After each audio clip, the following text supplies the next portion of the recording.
Bonsoir madame, monsieur, bonsoir. Merci d'avoir fait le choix de Vox Africa et bienvenue à cette édition spéciale Vox Live consacrée une nouvelle fois encore au franc CFA. Vous le savez, depuis le début de l'année 2017, on a observé sur le continent africain et même au-delà un certain nombre de manifestations et de mobilisations contre le franc CFA. La première s'est déroulée le 7 janvier dernier, au cours de laquelle 20 pays à travers le continent se sont donc mobilisés pour manifester leur désaccord par rapport à ce qu'ils considèrent comme étant la monnaie coloniale.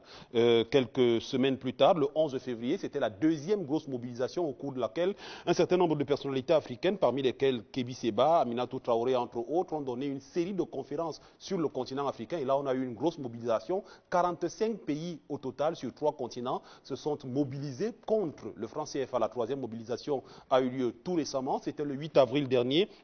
Une semaine seulement avant la réunion des ministres des Finances de la zone franc, une réunion qui, selon l'avis de certains observateurs, et on verra si c'est ce que pensent nos panélistes, cette réunion, je disais, a donc accouché d'une souris. On en est aujourd'hui à se demander, au regard des différents micmacs qu'il y a sur la scène économique continentale et même au-delà, notamment vis-à-vis de la France, on observe justement une sorte de jeu de chat et à la souris, les uns se rejetant la responsabilité de la dénégation du franc CFA. On verra donc aujourd'hui, et c'est le thème de cette émission, s'il est lieu de parler de guerre dans la zone franc, de guerre économique dans la zone franc. C'est la question à laquelle tenteront de répondre nos panélistes. Ils sont 3 aujourd'hui. Babi Sakana est ingénieur financier, vous avez l'habitude de le voir sur ce plateau et pour cause, il vient de temps en temps nous faire l'amitié d'apporter sa science et son expertise à nos téléspectateurs. Maurice Simodjom est chercheur en intelligence économique, il est consultant de cette émission et bien sûr Biboun Nissak est activiste camerounais. Je suppose que vous également, monsieur Biboun, je commence par vous, bonsoir. Je suppose que vous êtes parmi les gens qui se mobilisent contre le franc CFA.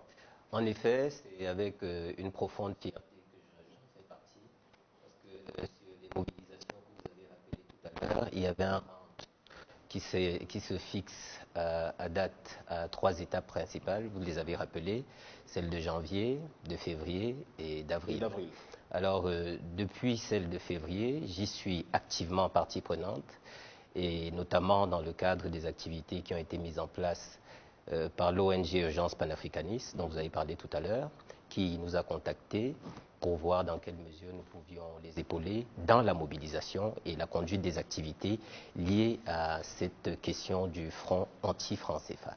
Et donc, en février, nous avons eu le privilège de communiquer devant des personnes qui étaient venues en masse dans le cadre de la conférence qui était donnée à Yaoundé, dans une salle d'ailleurs institutionnelle, un concours de circonstances heureux. C'est la salle du Minjek, du quartier Komkana. Il y a eu une affluence particulièrement relevée et dont nous avons communiqué sur les principales thématiques liées au franc CFA et à toutes les problématiques qui en découlent. Notamment, en ce qui me concerne, j'ai mis l'accent à cette occasion sur le caractère multidimensionnel de l'oppression dont nous sommes l'objet. Et dont finalement le franc CFA et son usage ne sont qu'une des modalités. Et donc la lutte contre le franc CFA est une sorte de revue générale d'une lutte plus profonde, plus intense, qui consiste à adresser les autres aspects de l'oppression dont nous sommes finalement les victimes. Vous parlez de lutte, mais nous, la terminologie qu'on a choisie pour cette émission, c'est la guerre et on en parlera bien entendu. Tout à l'heure. Juste vous demander, Babi Sakana, puisque c'est la deuxième édition de Vox Live qui est consacrée au franc CFA, quand on écoute M. Biboun, qu'est-ce qui fâche avec le franc CFA pour éclairer, pour revenir un peu, pour planter le décor pour nos téléspectateurs? Le problème avec le franc CFA, in fine, c'est quoi? En fait, le problème fondamental, c'est qu'on a des banques centrales dont la monnaie a été baptisée, disons, avant les indépendances, et où les structures de gouvernance et de gestion de cette monnaie-là impliquent le colonisateur, donc l'ancien colonisateur, qui est donc encore assis sur la table de décision aux différents niveaux, à la fois de gouvernance et de management de la monnaie, et s'essaie toujours, c'est-à-dire de cette plateforme, pour tirer avantage, comme il le faisait pendant la colonisation. Si vous voulez, la monnaie, au temps de la colonisation, l'émission était gérée par la Banque de France avec les structures satellites, dont les structures qui ont géré le CFA depuis sa création. Et la logique de la France était de toujours optimiser l'usage des signes monétaires dans l'intérêt de ses entreprises et de ses citoyens. Et malgré donc le fait qu'on arrive à l'indépendance, quelques pays, justement, qui avaient bien préparé la libération, ont effectivement coupé. C'est-à-dire, ils ont créé leur banque centrale, ils ont donné des dénominations absolument libres pour se projeter dans leur avenir. Vous avez le Maroc, vous avez l'Algérie, vous avez la Tunisie. Dirham, dinar, Donc, qui étaient effectivement dans la zone franc. C'est-à-dire, ça fonctionnait exactement comme c'était dans les zones comme les nôtres. Donc, à l'indépendance, comme vous savez que notre indépendance n'a pas réellement été managée par ceux qui voulaient l'indépendance. Comme chez les autres, quand tu veux l'indépendance, tu la veux complète. Il n'y a pas de morceau que tu peux céder. Et là, le colonisateur a bien manœuvré, vous voyez, pour maintenir l'instrument monétaire dans son périmètre. De sorte que les accords, les premiers accords monétaires, ça date d'après les indépendances, c'est-à-dire 62, 63. Et ces accords-là maintenaient strictement la même chose qu'avant les indépendances. Et deuxième mouvement de coloration, vous voyez, de maquillage, d'une sorte de remise des banques centrales aux Africains, s'est opéré pendant les années 70. C'est là qu'on a transféré le siège. Vous voyez, la BEAC, c'était à Paris. C'est dans les années 70 qu'on a transféré le siège ici à Yaoundé. Vous voyez, plusieurs décennies après les indépendances. Et dans le contenu, vous voyez, de banque centrale, c'est resté exactement comme des choses qui sont maîtrisées par les Français.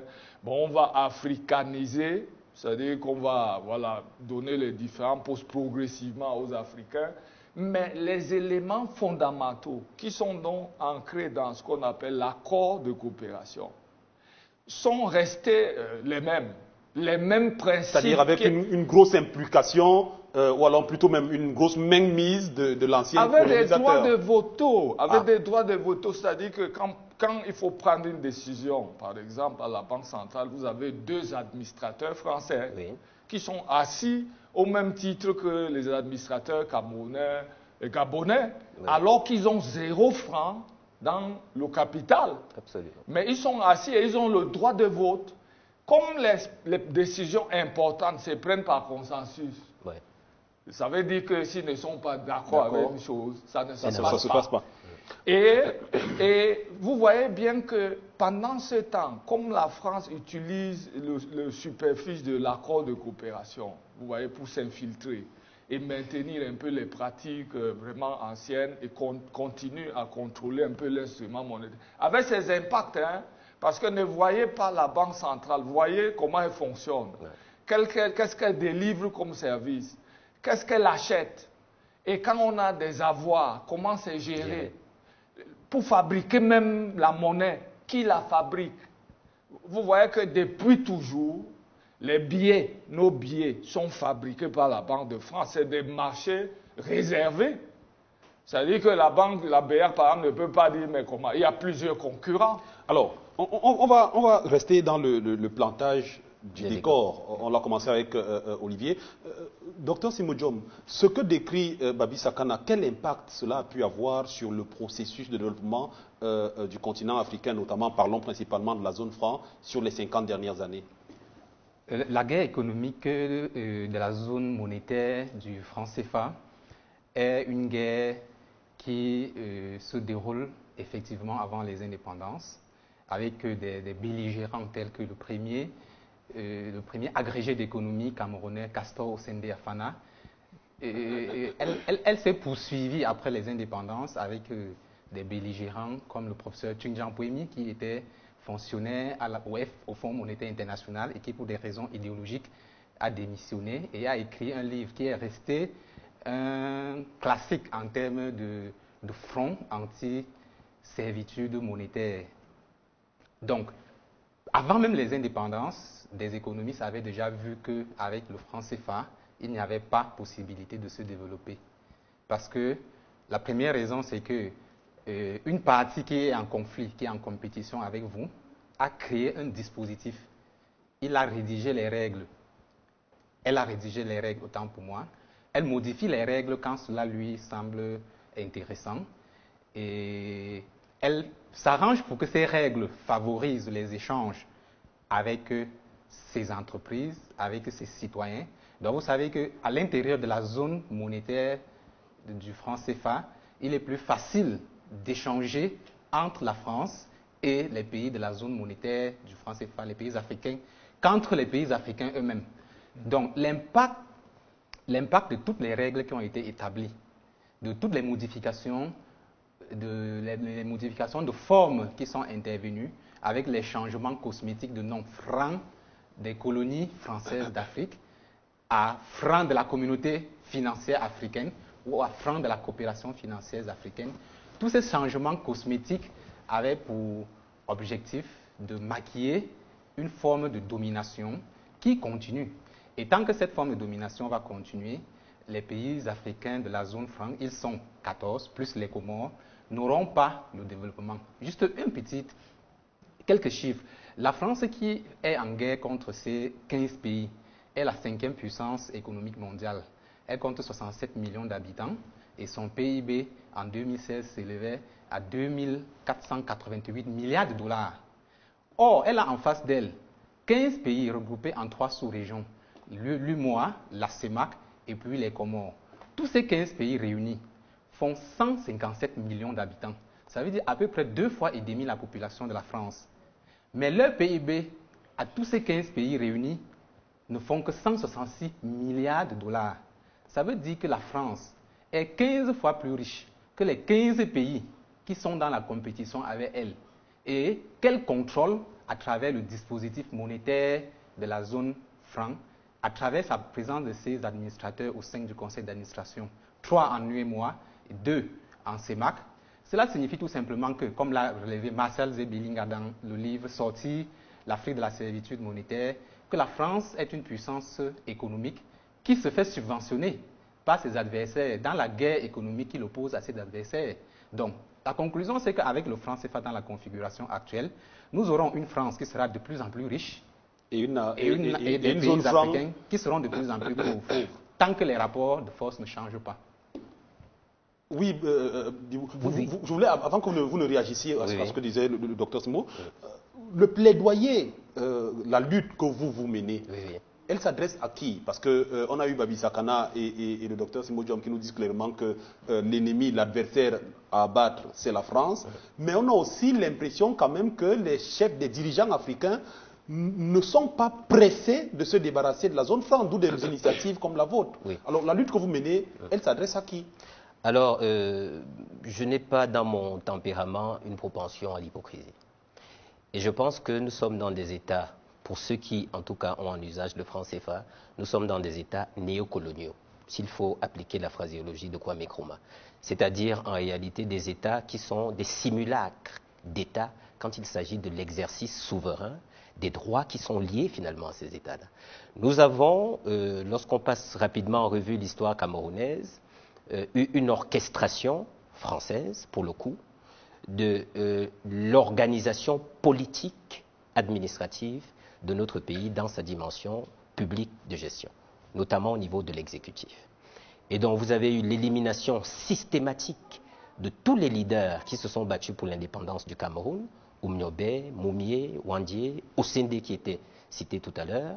Et ces gens-là, une fois qu'ils ont été éliminés, il y a eu un mécanisme qui a abouti à la mise sur pied on a d'abord attribué les pleins pouvoirs à quelqu'un dont moi je ne suis pas très heureux qu'il ait figuré dans notre histoire, c'est M. Amadou Ahidjo, qui sur la foi des pleins pouvoirs qu'il avait reçus à la veille de notre indépendance, a signé des accords plus que léonins, puisque c'est dans ces fameux accords de coopération que les prémices de notre coopération monétaire et financière sont justement encarcanées, parce que c'est une véritable servitude volontaire au sens où, cette fois le disait le professeur Tchinjian Mpoemi.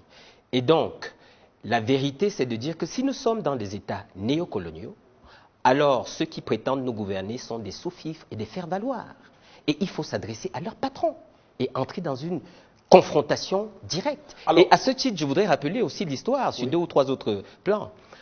Lorsque Mahatma Gandhi a adressé la question de la souveraineté indienne, il ne s'est pas adressé à ses frères qu'on utilisait pour mater les Indiens. Il est entré dans une confrontation avec l'Angleterre, notamment via le boycott, les actions non violentes, et ça aboutit à ça. Lorsque Nelson Mandela a voulu affranchir son pays du joug de l'apartheid, il n'a pas dit « mes frères qui me combattent et qui sont utilisés par la classe ségrégationniste occidentale, je vais avoir pour projet politique leur éradication ou leur élimination ». Il s'est adressé au plan fédéral à ceux qui étaient les principales personnes concernées. C'est aussi le cas avec Martin Luther King, qui ne s'est pas enfermé dans un petit État fédéré. Pour mener le cadre de sa lutte pour les droits civiques, il a adressé sa lutte au plan fédéral. Et c'est dans ce cadre-là qu'il y a eu un triomphe de cette lutte-là. Nous sommes exactement dans le même schéma. Dans le même schéma. Donc, vous vous adressez directement au patron de ces gens. Au patron de ces gens-là, voilà. Oui. On va écouter dans quelques instants et dans quelques secondes seulement un reportage qui est signé Samael Pomme, où les chefs d'État africains et la France se rejettent mutuellement. Vous permettez? Je vous en prie. S'agissant de Tchinjan Poemi qui a été évoqué tout à l'heure et de la question qui fâche, avec votre permission, je voudrais ajouter pour la gouverne peut-être de certains téléspectateurs 2 ou 3 éléments. Le premier, c'est que Tchinjan Poemi était agrégé du Collège de France en économie, bien avant Dominique Strauss-Kahn, que Jacques Attali se vantait particulièrement de l'amitié que Tchinjan Poemi lui portait, que Tchinjan Poemi est celui dont la consultation par Jacques Delors, à l'époque qui dirigeait l'exécutif de la communauté européenne, c'est lui qui a fait un grand oral dans lequel il a démontré le caractère structurel de la crise qui s'abattait sur l'Europe et qui a ouvert et tracé les perspectives que l'Europe, en tant qu'entité transnationale, devait suivre si elle voulait espérer émerger, et au plan économique, et sur la question de l'intégration. C'est Tchinjan Poemi qui a été l'architecte de cela. C'est aussi important de rappeler que dans le caractère de la question qui fâche, d'ailleurs il était nobelisable, Tchinjan Poemi, au moment où il décède, sur la question du caractère de ce qui fâche, il y a le fait que dans cette question du franc CFA, il y a un déficit stratégique et opérationnel fondamental, c'est-à-dire une négation aux États africains et par là à leur peuple de la liberté d'agir souverainement dans le sens de leurs intérêts économiques et financiers. Nous sommes aujourd'hui dans un cadre où les jeunes Africains doivent être décomplexés, doivent savoir qu'ils ont les capacités pour faire face à l'adversité et pour se positionner justement sur le plan stratégique en vue de conquérir la puissance qui nous manque. Et il faut se décomplexer et agir dans ce cadre-là. C'est aussi ce qui fâche. Babi Sarana, quand j'écoute ce premier tour de table à vous trois, moi je suis vraiment, je le confesse, très mal placé sur des questions économiques. Mais à vous écouter, finalement, la question de la monnaie et du franc CFA particulièrement va au-delà des considérations économiques. C'est plus une affaire, c'est pas plus, c'est même presque une affaire politique. C'est clair. En fait, c'est d'abord la monnaie, puisque c'est un domaine de souveraineté, c'est-à-dire c'est une des dimensions cardinales où le pouvoir politique s'exerce. Vous voyez, la politique monétaire, c'est une politique publique dont l'État agit sur les structures économiques et sociales à travers un instrument qui, en général, c'est un instrument réservé à l'État. Il n'y a pas un autre acteur possible sur un territoire, vous voyez, qui peut avoir cet attribut. Donc, ce n'est pas possible d'envisager qu'un étranger exerce cet attribut-là pour le compte des dirigeants d'un pays. C'est-à-dire que structurellement, ce n'est pas envisageable. C'est un peu comme l'armée. Donc, vous créez votre territoire. Vous avez des attributs critiques, existentiels. C'est-à-dire, s'ils n'existent pas, c'est comme si vous n'existez pas. Exact. Donc, il y a des questions qui ne se posent pas. On ne dit pas, est-ce que je peux? Comme lorsqu'on est marié, on ne demande pas au voisin de faire des bébés à sa femme. Soit tu existes, soit tu n'existes pas. Voilà. Et si tu existes, tu peux. Ouais. Tu vois, tu peux. C'est-à-dire, quels que soient les cas. Donc, la question monétaire, ce n'est pas une question technique. Ce n'est pas un problème de dire que non, est-ce qu'on peut créer une banque centrale, tout ça. C'est que c'est une question d'exercice du pouvoir politique. Et notre situation est telle que il y a un accord aujourd'hui de coopération. Ça veut dire que c'est 2 États ou plusieurs États qui ont signé. Et donc ça a un impact donc concret sur la structure qui est la Banque centrale et son fonctionnement. Si vous rompez, vous voyez, il suffit par exemple de dire que d'abord l'accord est fini. Si on dénonce l'accord, c'est fini. Ça veut dire que les États africains vont dire d'accord, remets-nous nos réserves. Parce que la France n'a rien ici. On va arriver. On va arriver sur ce schéma. Et donc la question Je est une question qui est politique. Et ce que je peux ajouter, c'est que, évidemment, après 50 ans, chacun des Camerounais, chacun des citoyens, et donc y compris les hommes politiques, ils ont chacun une responsabilité. On peut s'attaquer à la France, vous voyez, mais il faut faire attention à négliger la responsabilité, nos responsabilités. Voilà. Parce que si nous on parle, pourquoi nous parlons? Donc les autres restons donc qui sur ce schéma et sur le sillon. vous voyez, un champ de... Ils doivent aussi avoir être responsables. Ça va de soi. Oui, ça, c'est évident. Et si on doit faire les proportions, moi j'ai tendance à dire que, un peu comme on a fait pour les autres à l'indépendance, les autres dirigeants ont dit c'est tout, les gars, on crée notre banque centrale, c'est pas discutable. Vous voyez, et donc c'est une question qui nous concerne, c'est-à-dire nos dirigeants. Et s'ils ne peuvent pas décider, la France aura toujours raison de dire, bon, écoutez... Voilà, vous avez mis le doigt sur le bouton que je voulais appuyer. S'ils ne peuvent pas décider, qui décide? Bibou Nissam nous disait, nous on s'adresse au patron. Le docteur Simo Diom a commencé à dresser la liste des belligérants. Je voudrais que nous suivions ce reportage de Samaël Porba, avant que vous ne réagissiez, docteur Simo, où les chefs d'État africains et la France se rejettent mutuellement la balle. On a vu dernièrement la sortie du ministre français de l'économie, Michel Sapin, qui disait que c'est aux États français d'arrêter. Donc on va suivre ce reportage et on revient réagir sur le plateau. D'accord. C'est une monnaie, comme toute autre, qui sert à bien de choses. En Afrique de l'Ouest comme en Afrique centrale, le franc CFA est gage de stabilité, quoique très contesté. Mais au-delà, serait-il aussi un instrument de guerre entre la métropole et ses colonies? L'histoire commence au lendemain de la Deuxième Guerre mondiale, en 1945. Cette année-là, un 26 décembre, juste après le Christ, le franc CFA naît officiellement et sort dès lors de sa clandestinité, mais avec une mission bien précise, financer l'effort de reconstruction d'une France sortie très abîmée de la guerre à travers la totalité de ses réserves en devises. Le franc des colonies françaises d'Afrique de sa dénomination initiale avait alors débuté sa course pour servir certains intérêts et asservir de nombreux peuples, ce qui n'a pas échappé 71 ans plus tard à cet homme, Kaku Nobokpo, co-auteur de l'ouvrage Sortir l'Afrique de la servitude monétaire. Ici à France 24, il a une explication bien à lui. Pour moi, c'est un outil de la servitude volontaire. C'est le titre de... Oui.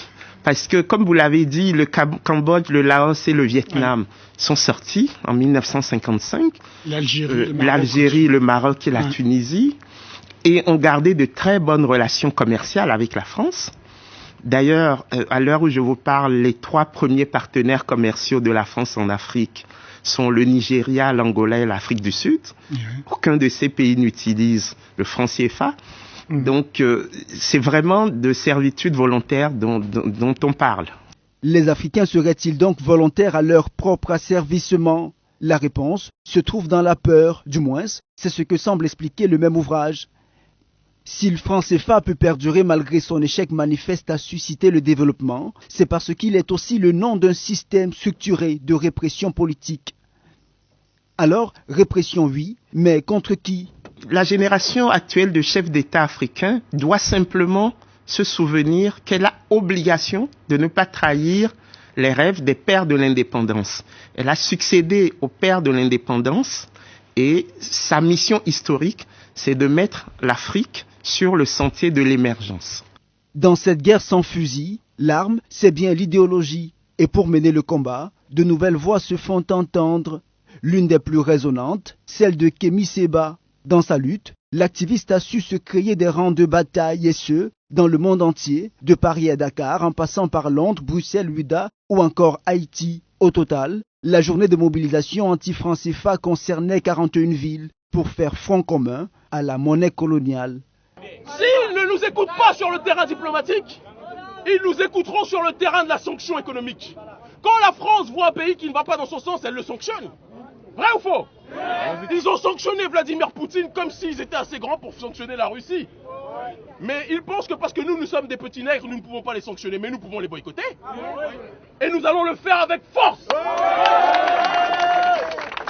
Mais la détermination suffit-elle vraiment pour faire lâcher prise aux autres? Bruno Tinel, en conclusion de l'ouvrage Sortir l'Afrique de la servitude monétaire, semble y donner une réponse.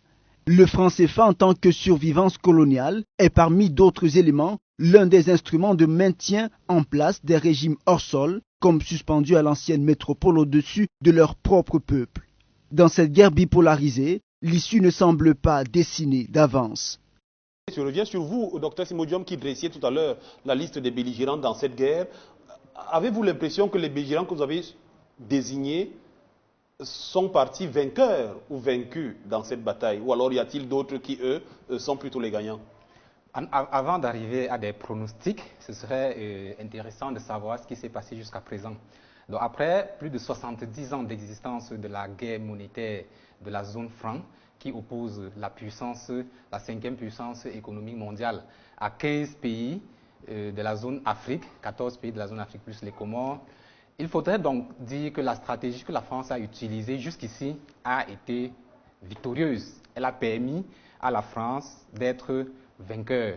Quelle est la stratégie? Elle a utilisé une stratégie chère à Sun Tzu, le grand stratège chinois, qui dit que tous les paysans deviennent des soldats. Elle a transformé des Africains, la plupart des Africains qui pouvaient être en position de prendre une décision contraire à ce dispositif, elle les a transformés en soldats français pour le maintien de ce dispositif. Donc, les différents gouverneurs de la Banque centrale, les chefs d'État qui ont été élus d'une façon qui n'était pas du tout conforme à la légitimité. Donc, ces chefs d'État qui n'ont pas une légitimité établie. On revient donc à ce que Mibou Nissak disait tout à l'heure. Exactement. Donc, des chefs d'État qui ne sont pas tout à fait légitimes, qui doivent leur légalité à l'étranger. Donc, ce sont des soldats qui se déplacent sur le terrain, à travers lesquels la France assure son hégémonie. Donc ça, c'était la première phase de la guerre, pendant laquelle la France sous-traitait la guerre à ses soldats africains. Mais il existait désormais, depuis 2014, une deuxième phase.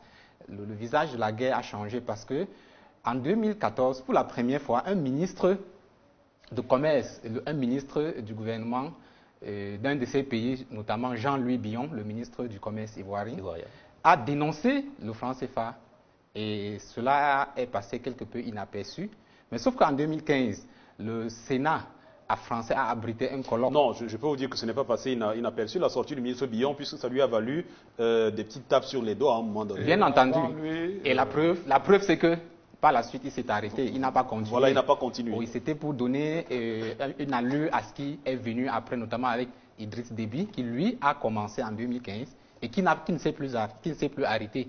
Donc, l'estocade est remontée au niveau supérieur parce qu'on est passé d'un ministre à un président de la République, Idriss Déby, le président de la République tchadienne, qui a dénoncé cette servitude et cette situation dans laquelle se trouvent les pays de la zone franc, les pays africains de la zone franc, à ne pas pouvoir disposer des moyens stratégiques pour mener leur politique de développement. Donc, à côté de cela, il y a d'autres éléments qui ont changé le visage de la France, qu'on peut appeler la mobilisation de la Légion française, parce que toujours en 2015, le Sénat français a abrité un colloque à l'initiative d'un think tank proche du Parti communiste.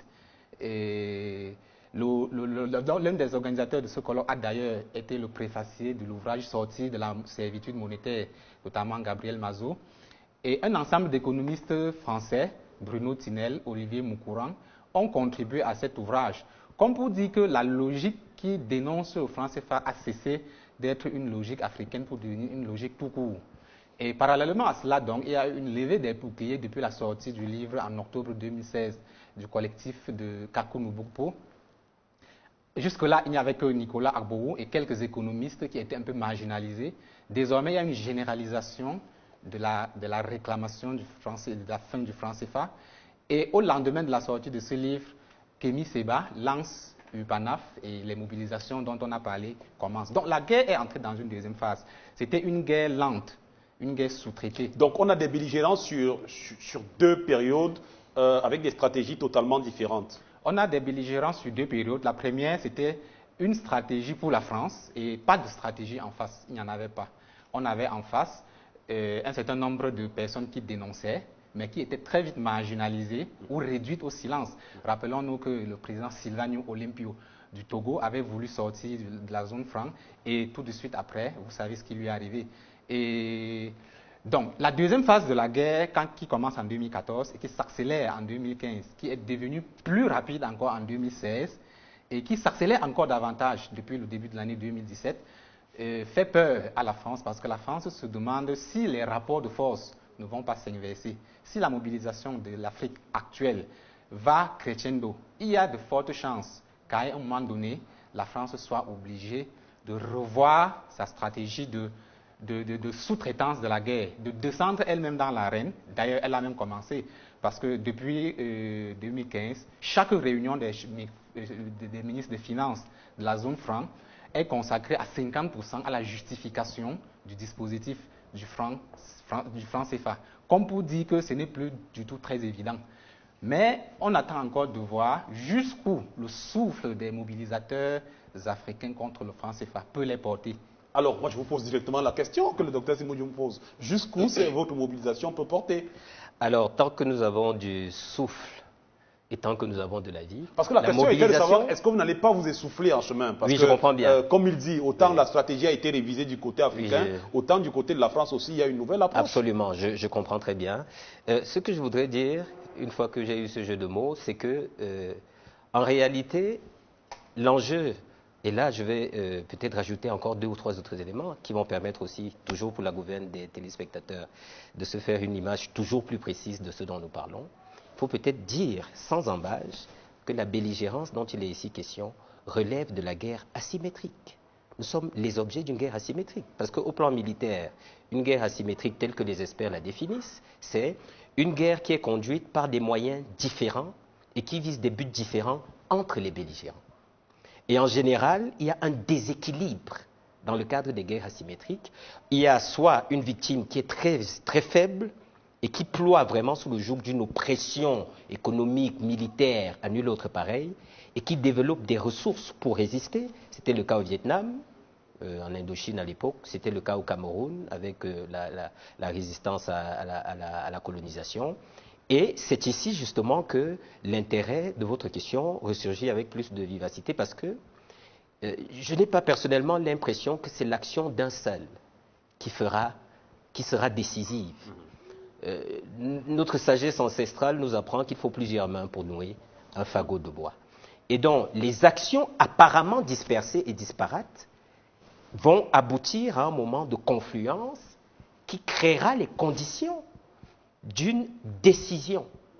Et c'est pour cela que, humblement, quand on étudie les effets de la mobilisation via l'activisme et le cadre tribunicien que représente cette mobilisation et le caractère déterminant de cette mobilisation dans la prise de conscience massive pour que, justement, une masse critique au plan de l'opinion se forge, c'est humblement le champ que nous essayons d'adresser. Ça ne veut pas dire que nous négligeons en interne les enjeux qui sont liés justement à ce que nous appelons les faire-valoir néocoloniaux qui font office d'administrateurs pour le compte de leur patron. Ça ne veut pas dire que nous négligeons ça, mais ça veut simplement dire que entre ceux qui, dans l'arène politique, dans l'arène médiatique, dans l'arène, dans le cadre des essais, ceux qui écrivent, ceux qui, de leur manière, se sont déjà engagés préalablement, trouveront un renfort supplémentaire. Je pense aussi que c'est important de dire que cet activisme-là vise à porter la bataille sur le terrain de la moralité et de la morale finalement, qui est celle de la France aujourd'hui et qui doit se regarder dans une glace et s'assumer telle qu'elle est. Le côté hideux du visage français que moi je rencontre dans la souffrance des Africains qui ont le franc CFA en usage et dans l'oppression néocoloniale qui s'incarne de manière polyvalente. Je prends un exemple, si vous permettez, pour illustrer ce que je dis. Si vous regardez dans l'économie camerounaise, par exemple, sous cap, lorsque vous vous intéressez au GCAM, SOUCAP, tout le domaine formalisé, ou presque, j'exagère un peu, mais le GCAM, pour nos téléspectateurs, c'est le patronat camerounais. Exactement. Tout le domaine formalisé économique camerounais est SOUCAP détenu par des actifs français.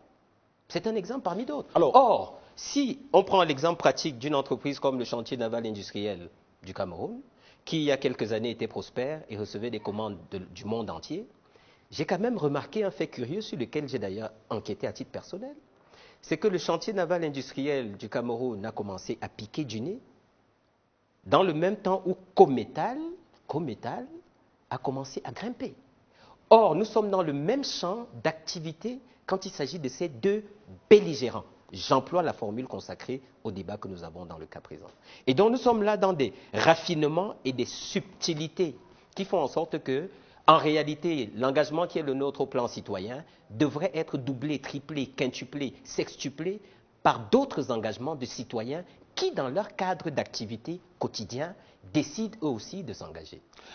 Babi Sakana, avant que vous nous preniez la parole, je voudrais que nous suivions cet extrait de Michel Chapin, qui est un peu au carrefour. Je vous en prie, j'ai oublié un petit détail très important. Un petit détail, oui. Cométal, qui est une entreprise camerounaise de nom, est en fait constituée par des actifs français. Voilà. Je n'ai pas osé le dire à votre place. Oui, donc je voudrais qu'on suive cet extrait de Michel Chapin et que vous réagissiez derrière, Babi Sakana. Le franc CFA appartient aux Africains. Que l'avenir de cette monnaie, avec ce qu'elle apporte, me semble-t-il, mais c'est à eux d'en juger, de bon pour le développement économique et social, appartient aux Africains. Et que la France, s'il doit y avoir des évolutions, est parfaitement ouverte à des évolutions, dès lors qu'elles viennent des pays africains souverains. Michel Sapin dit clairement l'avenir du franc CFA, avec ce qu'il apporte de bon sur le plan économique et social pour ces pays-là, doit venir des pays. Enfin, l'avenir est ce que les pays africains voudront en faire. La France ne pourra qu'accompagner ces pays-là dans leur volonté, soit de maintenir le franc CFA, soit de s'en débarrasser. Ça vous paraît... Non, c'est-à-dire que bon, c'est un discours d'intérêt très simple. Et c'est un discours, si tu veux, de façade.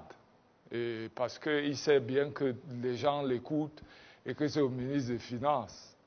La question, c'est qu'on n'a pas besoin de la France pour gérer la monnaie. C'est-à-dire, pour moi, dans ce truc-là, la guerre, le concept de guerre économique n'est pas réservé à un instrument qui est la monnaie. Vous voyez, la guerre économique, à l'heure actuelle, est associée à tous les mécanismes qui concernent l'enrichissement d'un État avec toutes ses entreprises et ses citoyens. Et doit savoir quelle place il doit avoir dans le concert de la richesse mondiale. Et les discussions, c'est-à-dire la stratégie des différents acteurs et de l'acteur État est multifactorielle. Il y a non seulement la monnaie, mais il y a la technologie. Vous savez qu'en parlant de monnaie, il y a la dimension purement politique, mais il y a la dimension industrielle derrière. Parce que c'est aussi un instrument qu'on fabrique, donc il y a une filière industrielle derrière la monnaie. Ce qui fait que même en utilisant le concept de guerre, vous voyez, à l'appliquer au segment monétaire, ce n'est qu'une facette. Et même en parlant de guerre, vous savez, quand vous parlez de guerre, il y a des acteurs qui sont passifs par ignorance. C'est-à-dire un peu comme si vous êtes dans une opération, vous avez votre entreprise, vous savez que, bon, moi, j'opère régulièrement, mais il y a des gens qui, eux, ont eu plus d'informations, ils ont la capacité à manipuler. Vous voyez, ils peuvent obtenir des choses que vous ne pouvez pas avoir si vous ne savez pas utiliser l'influence, les manœuvres. Et la France, ancien pays colonial, c'est-à-dire qui a su, en venant chercher les colonies, c'est parce qu'ils avaient une stratégie profonde de recherche, d'enrichissement de la France. Vous comprenez? Donc, quand on se libère, Même les acteurs qu'on considère, ce n'est pas vraiment une guerre où vous pensez que vous avez des gens qui sont là, qui réfléchissent, qui définissent leur stratégie. Pour le moment, ce qui s'opère là, c'est des prises de parole, des prises d'initiative, vous voyez, des courants. Et beaucoup d'acteurs qui sont même sont passifs. C'est-à-dire, certains même sont d'accord que, mais vraiment, pourquoi est-ce que ces gars-là, pourquoi il y a notre argent là-bas? Quand tu lui dis, marchons, il ne va pas marcher. C'est-à-dire, il va dire que, mais attendez, moi, vraiment, pour aller marcher là-bas, je ne sais pas exactement. Il y a ma femme, il y a mes enfants. Le droit au crédit, c'est-à-dire, c'est comme quand tu es un citoyen, pour accéder à la monnaie, ça veut dire que tu as accès au crédit.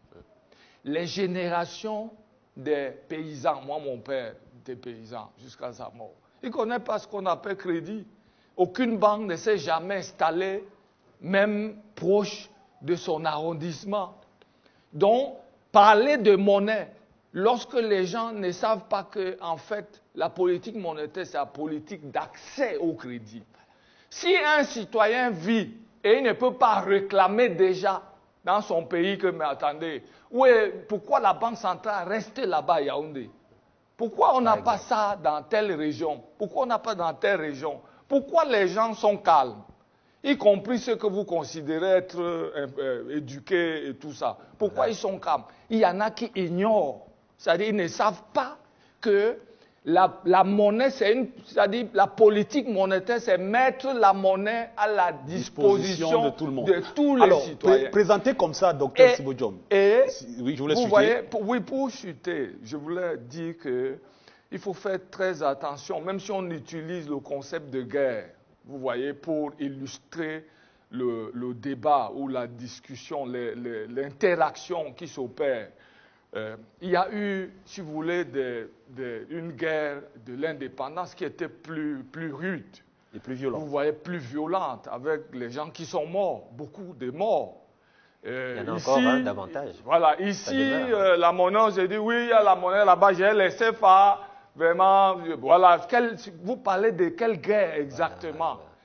Vous voyez, et ça dilue parfois la portée du débat, parce que vous savez que quand vous dites guerre, ça veut dire qu'on utilise les armes. Et quand on dit quelles sont les armes qu'on utilise pour la mobilisation, c'est la discussion, c'est les mots qu'on avance, c'est le discours qu'on tient, c'est les papiers qu'on écrit. Mais marcher, c'est marcher et manifester. À part ça, vous ne pouvez pas utiliser les instruments de guerre. À écouter Babi Sakana, Dr Sibojom, je vous retourne dans la question que vous posiez tout à l'heure, quand vous parliez de jusqu'où le souffle des manifestants portera. L'Afrique a-t-elle les moyens de mener cette guerre? Et non, c'est-à-dire que ce n'est pas... donc, si vous comprenez ce que je veux dire, c'est que, en fait, l'Afrique doit... Ce n'est pas une question de dire qu'on demande à la France. Ce que le gars est en train de dire là, c'est que, mais si vous êtes faible, ce n'est pas à moi. Alors, c'est donc tout le sens de ma question. Sommes-nous en Afrique? Sommes-nous faibles ou sommes-nous forts? La vraie question, c'est est-ce que les Africains ont conscience? Est-ce que tous les Africains connaissent l'importance de la monnaie? Est-ce qu'ils savent vraiment que... Visiblement, au regard du schéma que vous avez décrit, visiblement, la réponse est non.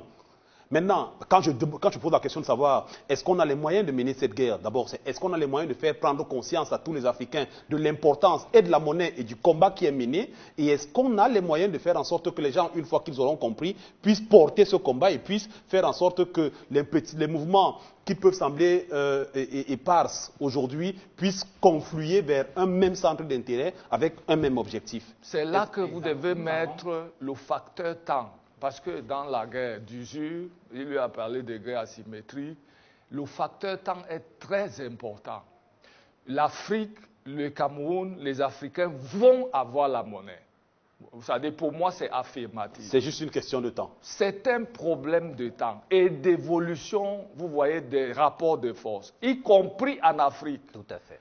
C'est-à-dire que le mouvement de transformation de l'Afrique qui est en cours ne peut pas s'opérer où on crée une banque centrale, on a des types qui viennent... Mais justement Babi Sakana et Dr Sibojom, ma question tient en compte la situation conjoncturelle actuelle, c'est-à-dire que bon, la question de la monnaie tout aussi importante et pertinente qu'elle soit, n'est pas le seul problème que les Africains ont. Et je veux même dire que si aujourd'hui on le met sur une échelle, en termes de priorité, beaucoup de gens ne vous diront que ce n'est pas la priorité. Aujourd'hui, on est encore dans une situation où des gens ont besoin d'avoir du pain au quotidien. Donc c'est en tenant compte de cette conjoncture-là que je pose la question de savoir, finalement, est-ce que nous avons les moyens, docteur Simodium?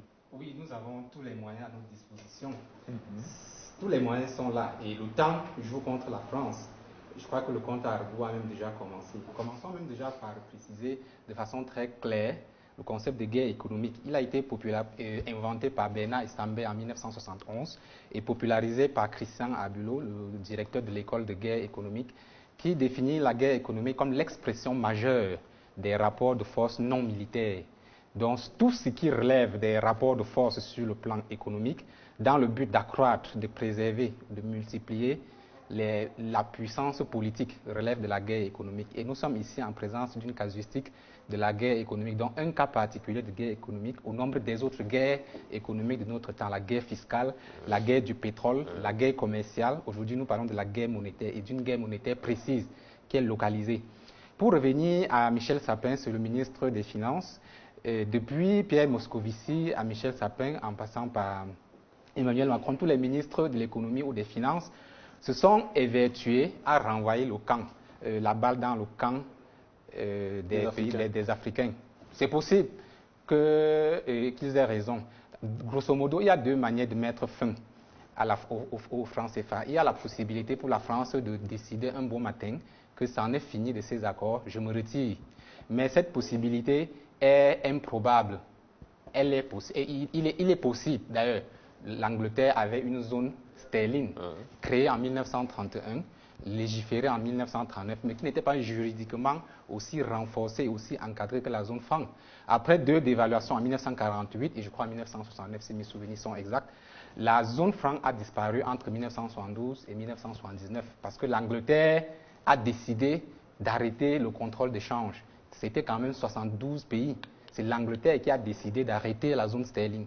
Mais cette possibilité n'est pas envisageable dans le cas actuel. Pourquoi? Parce que la France, comme je vous l'ai dit, la France a deux enjeux. Il y a deux enjeux pour la France. Il y a un enjeu de puissance, c'est-à-dire avoir une zone d'influence au sein de laquelle elle peut contrôler le développement des pays à qui elle a réservé une division économique qui est celle de la consommation, de la plus-value et de la production de la matière première brute. Donc c'est une division internationale du travail que la France a faite en tant que puissance économique. Elle, à travers même d'ailleurs les accords de partenariat économique, elle a renforcé cette division du commerce international qui consiste à réserver pour les pays africains un rôle de producteur de matière brute et de consommateur de la plus-value. Donc, ce n'est pas envisageable. C'est pour cela que la France utilise le dilatoire, elle fait dans la manipulation, elle fait dans le maquillage. Par contre, comme je le dis, il y a des moyens. Les Africains ont tous les moyens pour mettre fin à cette servitude. Et cette guerre se déroule sur 4 plans. Il faut d'abord commencer à abandonner certains plans sur lesquels les Africains sont très présents et à rentrer dans le plan que Babi Sakane a vraiment développé tout à l'heure. Le premier plan, c'est le plan technique. Il dit que la monnaie, c'est une affaire d'économistes et de financiers et c'est le niveau élémentaire sur lequel les Français aimeraient nous voir, nous autres Africains, mener cette guerre. Mais il faut rapidement quitter ce champ de guerre parce que nous ne gagnerons jamais une guerre technique, étant donné que tous les arguments qui militent en faveur du franc CFA sont des arguments qui relèvent du jargon économique, qui est très abscon. Et quand tu réfléchis très bien à des arguments pareils, tu te rends compte qu'à la réalité, ils disent exactement le contraire de ce qu'ils affichent. Prenons la parité fixe. La parité fixe nous fait croire que le franc CFA ne fluctue pas. Or, avant sa mort, le franc français, auquel le franc CFA était adossé, avait fluctué plus de 20 fois. Donc, si vous êtes adossé à une monnaie qui fluctue, vous aussi vous fluctuez. Donc, il y a beaucoup de manipulations et comme c'est le jargon technique, personne ne peut gagner une guerre pareille. Donc, il faut rapidement quitter le champ technique. Après, il y a le champ idéologique. Beaucoup d'Africains sont engouffrés dans le champ idéologique et ont manifesté l'impatience de la souveraineté et revendiquent le droit à l'erreur monétaire. Ils veulent leur monnaie, ils veulent commettre des erreurs, se relever, apprendre avec de leur expérience, parvenir à construire une histoire. C'est l'un des aspects que Babi Sakana relève, cette guerre idéologique est bonne, mais il faut encore aller au-delà. Le troisième champ de la guerre économique monétaire, c'est la guerre stratégique. Ici, il s'agit de la marge de manœuvre. Ça aussi, Babi Sakana l'a relevé. Il s'agit d'utiliser, d'employer, de manipuler et d'instrumentaliser ce qu'on a comme marge de manœuvre pour produire de la valeur. C'est-à-dire qu'on peut même envisager à un moment donné qu'en attendant que l'inversion des rapports de force se produise, qu'avec le franc CFA, on réussisse même à travailler de telle sorte que, avec plus de justice, avec plus de transparence, avec plus d'égalité, les ressources disponibles soient bien gérées et bien utilisées par les pays qui sont sous sa servitude. Donc, dans le domaine stratégique, il s'agit de réfléchir profondément et d'employer la monnaie comme un prétexte pour la réflexion stratégique. Et c'est la réflexion stratégique qui, au fur et à mesure qu'elle sera faite, va inverser le rapport de force. Il y a enfin le niveau ontologique. La monnaie, comme il a encore relevé tout à l'heure, la monnaie n'est pas qu'un instrument de change, comme cela est dit sur le plan de l'économie, ou une réserve de valeur. C'est surtout le révélateur de la fragilité d'un peuple ou de sa puissance. Alors la question qui se pose, c'est pourquoi l'Algérie, la Tunisie, le Maroc, pourquoi la Mauritanie, le Vietnam, le Cambodge, tous ces pays ont quitté la zone franc et les autres n'ont pas quitté. L'autre question, la Guinée équatoriale ne faisait pas partie de cette zone. Pourquoi est-ce qu'elle est venue, sachant que c'était une zone de servitude? L'autre question, le Mali l'a quitté en 62, mais elle est revenue en 84. Pourquoi? Alors toutes ces questions nous montrent qu'il y a des peuples qui fonctionnent d'une façon moins vigilante et qui ont des actions un peu moins conséquentes et qui se plaisent dans le rôle des victimes permanentes au lieu de prendre leur destin en main et de travailler pour changer leur servitude en opportunité. Donc, je ne vais pas vous demander qui des nations que vous avez citées fait partie de ce schéma. Donc, en fait, ceux qui n'ont pas quitté, on sait que ceux qui n'ont pas quitté, ça se voit très bien. Donc, la question, oui, la question... pour chuter sur le plan ontologique, la question c'est donc, quelle est notre place dans le monde? Ça, c'est une question que Babi Sakana a aussi posée et que moi, j'aimerais argumenter parce que la question de la place dans le monde est très importante. Et la monnaie doit être une occasion pour nous de nous poser cette question. Sommes-nous des victimes? Nous plaisons-nous dans le rôle de victime? Des gens qui vont à longueur de journée dire oui, la France a fait ci, à cause de la France, nous n'avons pas fait ça. Est-ce que c'est le rôle que nous voulons avoir? Est-ce que si demain, il y a déjà une cessation de la guerre économique entre la France et ces 15 pays, est-ce que notre potentielle vulnérabilité sera pour autant terminée? Alors l'autre question, la dernière question, c'est même si jamais nous sommes indépendants sur le plan monétaire, est-ce que nous sommes sûrs qu'il n'y aura pas d'autres guerres dont nous serons victimes? À l'exemple de la guerre des terres, 86% de nos terres arables en Afrique ne sont pas cultivées et elles font l'objet d'une convoitise internationale. Nous allons nous réveiller dans 20 ans, il n'y aura plus peut-être de guerre monétaire, mais il y aura une guerre des terres arabes. Je vous suggère que nous tentions de répondre à cette série de questions dans la deuxième et dernière partie de l'émission que nous allons aborder en quelques instants, qui considérera, vous avez décrit le déroulement de la guerre, les 4 étapes. Babi Sakana nous a accompagnés dans cette démarche-là. Il sera question dans la deuxième partie que nous établissions les différents scénarios possibles par rapport au dénouement. Avant que nous prenions la parole, Bibouni Sak, je voudrais que nous écoutions quelqu'un qui, comme vous, est une panafricaniste et qui, elle aussi, mène ce combat contre le franc CFA, Ndeye Nogaï, que nous écoutons, et je voudrais que vous réagissiez à la suite de cette vidéo-là. Volontiers. Le franc CFA est la plus grande exploitation monétaire qui existe dans le monde. Parce qu'il faut savoir que le franc CFA lui-même a été directement tiré de la vision d'Hitler. La manière dont le franc CFA a été mis en place, c'est la même manière dont le nazisme avait imposé aux Français de leur soutirer de l'argent jusqu'à 1945. Et qu'est-ce qu'a fait la France à partir de 1945? Comment on appelle ça? À partir de 1965, la fin de la Seconde Guerre mondiale, la France a immédiatement pris ce modèle qu'avaient pris Hitler et le nazisme pour le leur imposer. Il l'a imposé à ses colonies. Qu'on le dise, c'est ce qui se passe, c'est la vérité. Ce n'est pas un peu fort de café, ce n'est pas un peu violent de comparer l'instauration du franc CFA au nazisme? C'est malheureusement un fait historique avéré. C'est malheureusement un fait historique avéré. Et d'ailleurs, la littérature française, à cet égard, foisonne de quelques essais significatifs sur la question. Ce qu'il faut dire à ce niveau, c'est que le franc français a été s'il faut employer une phraséologie à tort, rendue populaire ces derniers temps par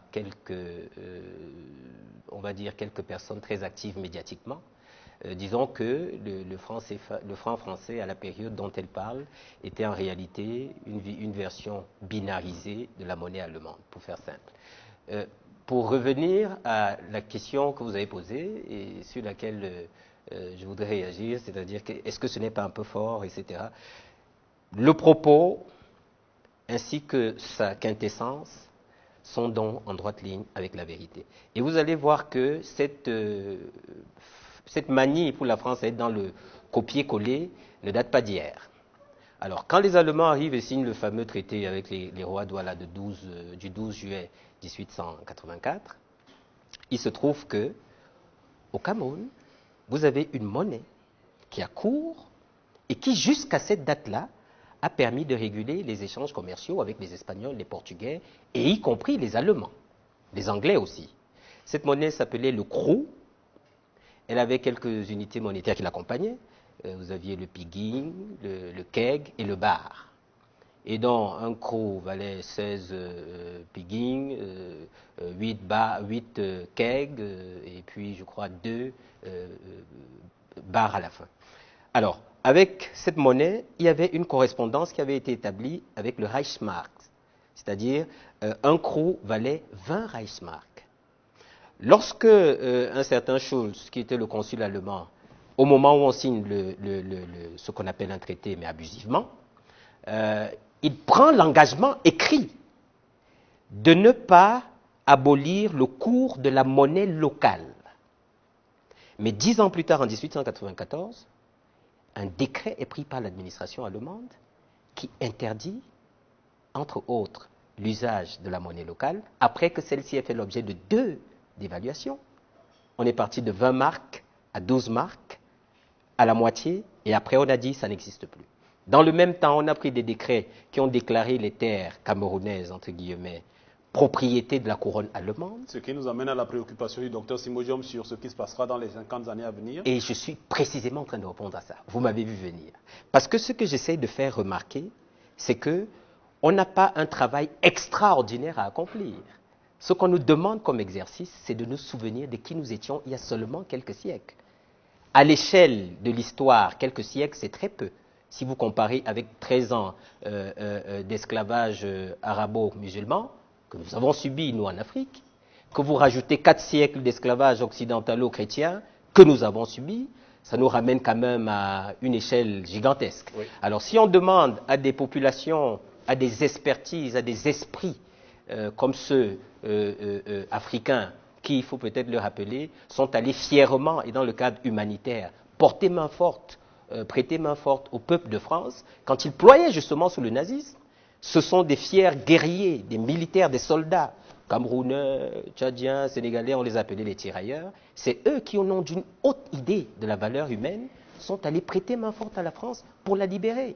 Et donc, au final de tout ça, M. de Gaulle, un personnage profondément détestable, a inventé le système dans lequel nous sommes aujourd'hui, c'est-à-dire la France-Afrique d'une part, et puis cette monnaie qu'il a copiée sur le modèle nazi. Ce que je retiens dans votre démonstration, c'est que finalement on a un point de convergence de vos différentes interventions. Babissa Kana, le docteur Simodium et vous-même pensez que le temps est un élément déterminant dans cette guerre. Non seulement il est un élément déterminant, mais tout à l'heure aussi vous demandiez au niveau des moyens qui sont les nôtres, si nous en avons en quantité suffisante, ou peut-être de manière efficiente. Est-ce qu'on pouvait... en qualité aussi. Bien entendu, ça va de soi. Si vous prenez, et là on rentre encore dans le volet stratégique, qui ici consiste à identifier les ressources de quelques ordres qu'elles soient et à en affecter une allocation efficiente dans un but précis et souverain, de puissance économique par exemple. Or, à cet égard, si vous prenez le tissu formationnel camerounais au plan académique, c'est clair qu'il y a du boulot. On ne peut pas en discuter. Si vous prenez, par contre, les ressources qui existent dans la diaspora à l'international, on a de la matière. Il faut intéresser cette diaspora à ces questions. Je ne pense pas que quelqu'un comme Babissa Kana soit une ressource dont nous aurons honte dans une perspective comme celle-là. Je ne pense pas que le recyclage dans une perspective opérationnelle d'un acteur qui a à la base une formation juridique sur les questions de droit bancaire, par exemple, je ne pense pas que son recyclage pour affiner sa connaissance des questions et des enjeux liés à la monnaie, comme par exemple l'édiction d'un code monétaire et financier, une chose qui nous manque cruellement, mais qui devrait exister. Je ne pense pas qu'arriver à ce genre de niveau soit de l'ordre de l'impossible. C'est là où il y a un enjeu quand il s'agit de l'exercice du pouvoir exécutif dans nos États et le fait que les hommes politiques, dans leur ensemble, s'approprient cette question. Et à cet égard, je pense que la lutte qui est menée, entre autres, par les activistes et tous ceux qui ont été rappelés tout à l'heure, est en train de porter des fruits, parce que nous sommes en train de débattre ici, les téléspectateurs écoutent, et désormais, je pense qu'il y a des choses qui germent dans leur esprit. Alors, messieurs, je vous suggère que nous marquions une petite pause pour souffler. On a très bien, dans la première partie de l'émission, on a très bien, me semble-t-il, on est allé au-delà du plantage du décor, on a parlé de la guerre, on a parlé des enjeux, on a parlé du déroulement de cette guerre-là, comment est-ce qu'elle se déroule, quels sont les différents protagonistes. On a même parlé des vainqueurs et des perdants. Maintenant, il est question que nous établissions quels peuvent être les potentiels scénarios de dénouement de la guerre. Je vous suggère que nous marquions une petite pause pour souffler 2 secondes. Ne vous quittez pas. On se retrouve dans quelques instants pour la deuxième partie de ce Vox Live spécial franc CFA. On est de retour sur le plateau de Vox Live dans cette édition spéciale consacrée au franc CFA une nouvelle fois. Et le thème d'aujourd'hui porte sur la guerre économique en zone franc. En compagnie de nos panélistes, nous avons dressé le décor de ce qu'on a appelé ici dans ce programme et que nous assumons clairement, la guerre économique en zone franc. Nous sommes toujours en compagnie de Babi Sakana, ingénieur financier, Maurice Simodjom, chercheur en intelligence économique, et Bidou Nissak, qui est un activiste contre le franc CFA justement, qu'on a sur ce plateau. On a parlé des enjeux, on a parlé du déroulement de cette guerre, on a parlé des protagonistes. Il est question, messieurs, que maintenant vous nous aidiez à comprendre quels peuvent être les potentiels scénarios de la fin de cette guerre, comment elle va s'achever, en faveur de qui et comment. Je vous suggère d'abord que nous commencions cette deuxième partie de l'émission en allant dans ce reportage de Violeta Massoussi suivre une brèche qui a été ouverte tout à l'heure par le docteur Simodjom qui parlait du temps qui joue en défaveur de la France. Et dans ce reportage, on constatera justement que dans le camp français, il y a quelques fissures qui commencent à lézarder ce grand mur. Le reportage est signé Violeta Massoussi. Voilà plus de 60 ans qu'une dizaine de pays africains utilisent le franc CFA, une monnaie dont l'Afrique n'a pas la totale maîtrise. Le franc des colonies françaises d'Afrique a été longtemps critiqué par certains Africains. Aujourd'hui, même dans le camp français, les idées sont mitigées. Le président français sortant, François Hollande, a déclaré dans une sortie officielle que son pays reste ouvert à toutes les propositions des États membres de la zone franc, relativement à l'avenir du franc CFA. Un avis loin d'être partagé par l'ambassadeur de France au Sénégal. Et au moment où le débat sur le maintien ou non du franc fait rage, cette guerre économique de la zone franc ne fait pas changer d'avis Christophe Bijot. Le diplomate français se veut clair d'après lui, la France ne va pas se désengager du franc CFA. Cette monnaie est un gage de stabilité pour la zone franc qui regroupe 14 pays. En effet, selon l'ambassadeur de France au Sénégal, le franc CFA est un instrument avec plusieurs avantages pour la stabilité, facilitant les échanges et garantissant les investissements. Un autre qui partage cette idéologie est l'ancien président français Nicolas Sarkozy. Ce dernier est ferme sur ses idées. Cette guerre économique devrait toujours profiter à son pays. La France ne peut pas permettre que ses anciennes colonies créent leur propre monnaie pour avoir le contrôle total sur leur banque centrale. Si cela se produit, ce sera une catastrophe pour le trésor public qui pourra entraîner la France au rang de 20e puissance économique mondiale. Pas question de laisser les colonies françaises d'Afrique avoir leur propre monnaie. La France est certes à la base de cette monnaie, mais l'une des rares politiciennes et influentes reste convaincue que chaque État devrait maîtriser sa monnaie. La présidente du Front National, Marine Le Pen, n'est pas loin de partager l'idée de François Hollande. 95% des pays du monde ont leur monnaie et ils sont pas seuls. Je rentre du Tchad. J'ai eu une grande conversation avec le président du Tchad. Le président du Tchad, il est pour la souveraineté du Tchad. Et moi, je le comprends parfaitement. Eh bien, il veut avoir sa monnaie. Il ne veut plus du franc CFA. Il veut sa propre monnaie parce que lui, il sait, comme beaucoup de pays africains, que la monnaie, eh bien, c'est un élément essentiel de la souveraineté. Une réelle confirmation que même dans le camp français, le franc CFA est un lourd handicap à l'économie africaine. Le franc CFA semble donc de la vie d'un certain nombre de personnalités françaises et pas des moindres, parmi lesquelles certains anciens chefs d'État, un handicap au développement de l'économie africaine. À ces voies-là, qui peuvent être considérées comme des lézardes sur ce mur français que j'évoquais tout à l'heure, il faut ajouter le concerto des chefs d'État africains. Maurice Modion m'a évoqué tout à l'heure le président Déby du Tchad, mais au président Déby, on peut pas ajouter le président Macky Sall du Sénégal. Condé, le président Alpha Condé, l'actuel président, le président Ali Bongo, le président Roch-Marc Christian Kabouré. Babi Sakana, ça commence à faire beaucoup. Oui, en fait, la question devient de plus en plus pressante. Et en fait, vous savez que l'Afrique, on a parlé d'un mouvement de renaissance. Oui. Avec ce qu'on venait de produire tout récemment, le plan à 50 ans. Ça, ce n'était pas envisageable. C'est-à-dire, les Africains parlaient de prospective, vous voyez, à très long terme. Même en Europe, on n'a pas fait un plan à 50 ans. Donc l'Union africaine, malgré ses insuffisances et ses faiblesses, a pu mettre sur la table un document qui nous met à 2063. Ouais, l'agenda 2063. Et au cœur de cet agenda, il y a les projets phares.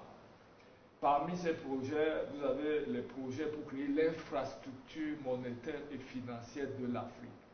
C'est-à-dire qui comporte la BAD qui est déjà là, la banque d'investissement, siège à Tripoli, la banque centrale africaine, siège à Abuja, le Fonds monétaire africain, siège à Yaoundé, et vous avez la banque d'impôt-export qui est au Caire. Donc, et la bourse de valeurs mobilières panafricaine.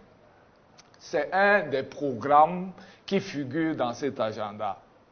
Et l'association des banques centrales africaines, c'est-à-dire qui compte 42 membres, dont 39 banques centrales autres que BEAC, BCAO et la Banque de Comores. Vous voyez que nous avons en Afrique, c'est-à-dire une base dans ce domaine et dans le domaine financier qui normalement ne souffre d'aucun doute au plan des aspects techniques. C'est-à-dire qu'il n'y a aucun doute qu'il y a un problème pour gérer les banques centrales. À partir du moment où on décide, vous voyez, de couper le lien ombilical.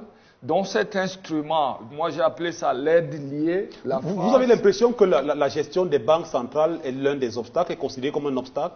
Non, je suis en train de dire que le savoir-faire... Parce que Bidou Nissa faisait allusion tout à l'heure au fait qu'on ne puisse pas avoir un problème au niveau de l'expertise et des compétences nécessaires. Absolument, c'est ce que j'ai dit. Si on a 39 banques centrales, autres que la BEAC et la BCAO et la Banque du Comore, ça veut dire que les Africains... Il y a même 9 banques centrales qui ont leur propre usine de fabrication de billets, dont ils n'importent rien.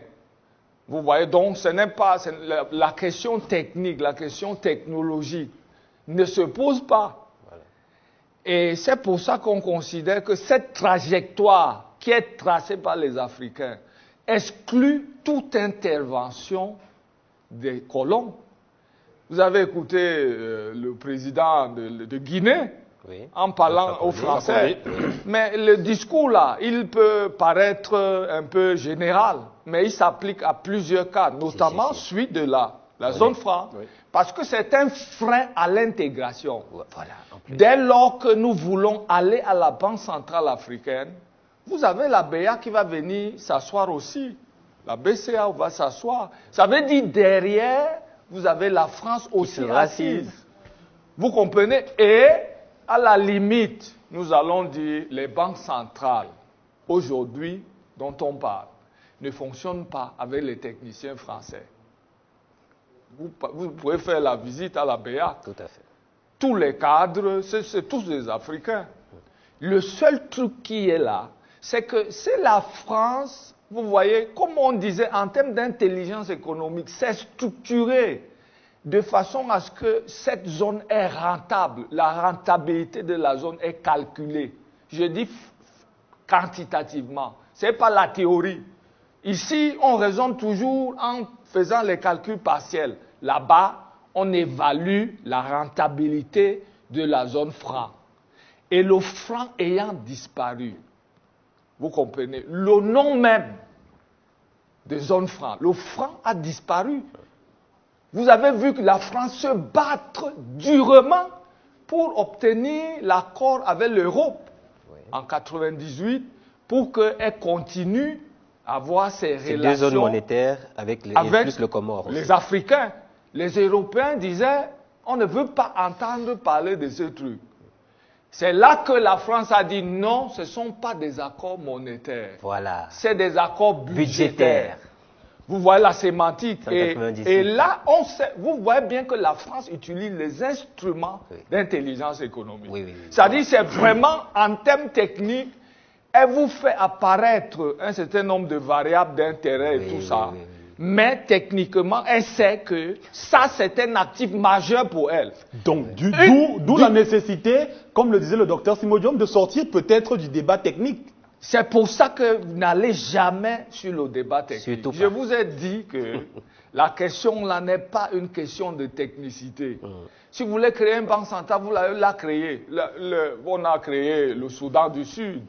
Récemment, un État, je ne sais pas, ça fait combien d'années, hein? Ils ont leur banque centrale. Comment vous croyez que créer une banque centrale, c'est une magie? Alors, le métier le plus difficile dans un État, c'est l'armée. Parce que là-bas, les gens peuvent perdre leur vie. Mais les banquiers assis dans les trucs vraiment capitonnés, les fauteuils capitonnés. Vous n'allez pas vous faire que des amis en disant... Non, ce n'est pas compliqué. Est très proche des banquiers. Oui. Et donc, vous voyez la trajectoire de la Renaissance africaine, c'est-à-dire elle est en mouvement. Et personne ne peut plus l'arrêter. La trajectoire est en mouvement? Oui. C'est-à-dire la trajectoire vers la Renaissance, elle est inarrêtable. Inarrêtable. Alors, et le rythme, vous voyez, le rythme va dépendre des actions que nous allons poser. Voilà. C'est pour ça que les initiatives de mobilisation concernent aussi les Africains. Ils ne sont pas... C'est-à-dire, ils disent que c'est la France, mais ils parlent aussi aux Africains. Surtout. Parce que, en disant que, mais, on tape en disant les Français, machin et tout ça. Mais attention, c'est nous qui parlons. Ce ne sont pas les Français qui parlent. Tout à fait. Ce qui fait qu'on parle d'abord à nous-mêmes. Aux Africains. Voilà. Ça, c'est d'ailleurs les aspects cachés de notre communication. Oui, dans ce sens-là, je pense que nous, on doit montrer qu'à partir du moment où on est dans la trajectoire qui est tracée, la France a les jours qui sont comptés. Et au niveau du mouvement mondial, parce que ça c'est quelque chose d'important, le contrôle de la production, de la richesse mondiale ne sera plus dans les années à venir en Europe. Et même la France que vous citez, 5e puissance, je ne sais pas quel chiffre vous utilisez. Si vous utilisez la parité de pouvoir d'achat, qui nettoie. Ce n'est pas la parité du pouvoir. Voilà, si vous utilisez ça, la France est maintenant à près d'une 10e. Parce qu'elle n'est plus 5e puissance. C'est-à-dire que si même les gens pensent qu'ils vont compter sur la France, vous voyez, ils se trompent. Et c'est pour ça que nous n'avons plus aucun intérêt à penser que nous allons gagner quoi que ce soit, vous voyez, en maintenant ce type d'instrument, ce type de connexion avec la France. Voilà. Et sachez que c'est toujours la France qui a toujours structuré les accords, les clauses. Alors, la manière de présenter ça, ça n'a jamais été nous. Oui. Et notre volonté devra être celle simplement de dire que les accords sont désuets. Vous voyez, c'est totalement purement et simplement. Et donc, nous devons passer, vous voyez, à contrôler comment est-ce qu'on va gérer nos banques centrales. Donc, dans la terminologie, le fait de dire sortir, vous voyez, sortir est un mot qui n'est pas approprié. Okay. C'est la France qui doit sortir. Absolument. C'est la France qui quitte nos actifs.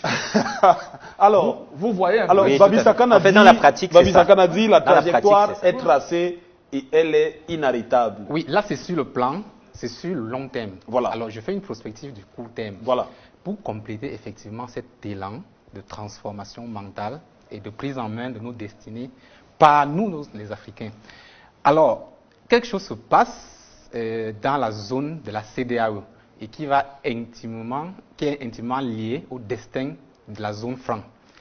Au début des années 2000, les pays de la zone monétaire de l'Afrique de l'Ouest, c'est-à-dire les 6 pays de la CEDEAO qui ne sont pas membres de l'UEMOA, le Nigeria, la Gambie, le Libéria, le Ghana, etc. Donc ces pays ont décidé de mettre en place une monnaie pour la zone monétaire de l'Afrique de l'Ouest, dans un premier temps.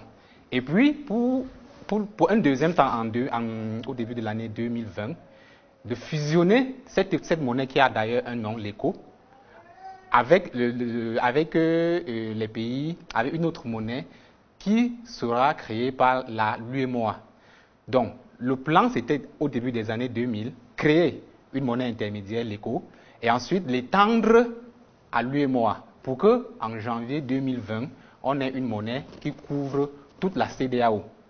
Le projet a été reporté en 2003, une première fois, une deuxième fois en 2005, une troisième fois en 2009, et puis en 2014, à la veille de son implémentation, les pays de la zone monétaire de l'Afrique de l'Ouest se sont rendus compte qu'il serait erroné de lancer une monnaie intermédiaire, parce que cela serait une marque, cela pourrait faire paniquer les investisseurs qui auraient à perdre leur confiance, parce que la monnaie c'est aussi un instrument de réserve de valeur, et qui iraient déposer leurs actifs dans d'autres espaces monétaires. Ils ont donc décidé d'annuler l'étape intermédiaire, c'est-à-dire créer une monnaie pour les 6 pays de la ZMAO.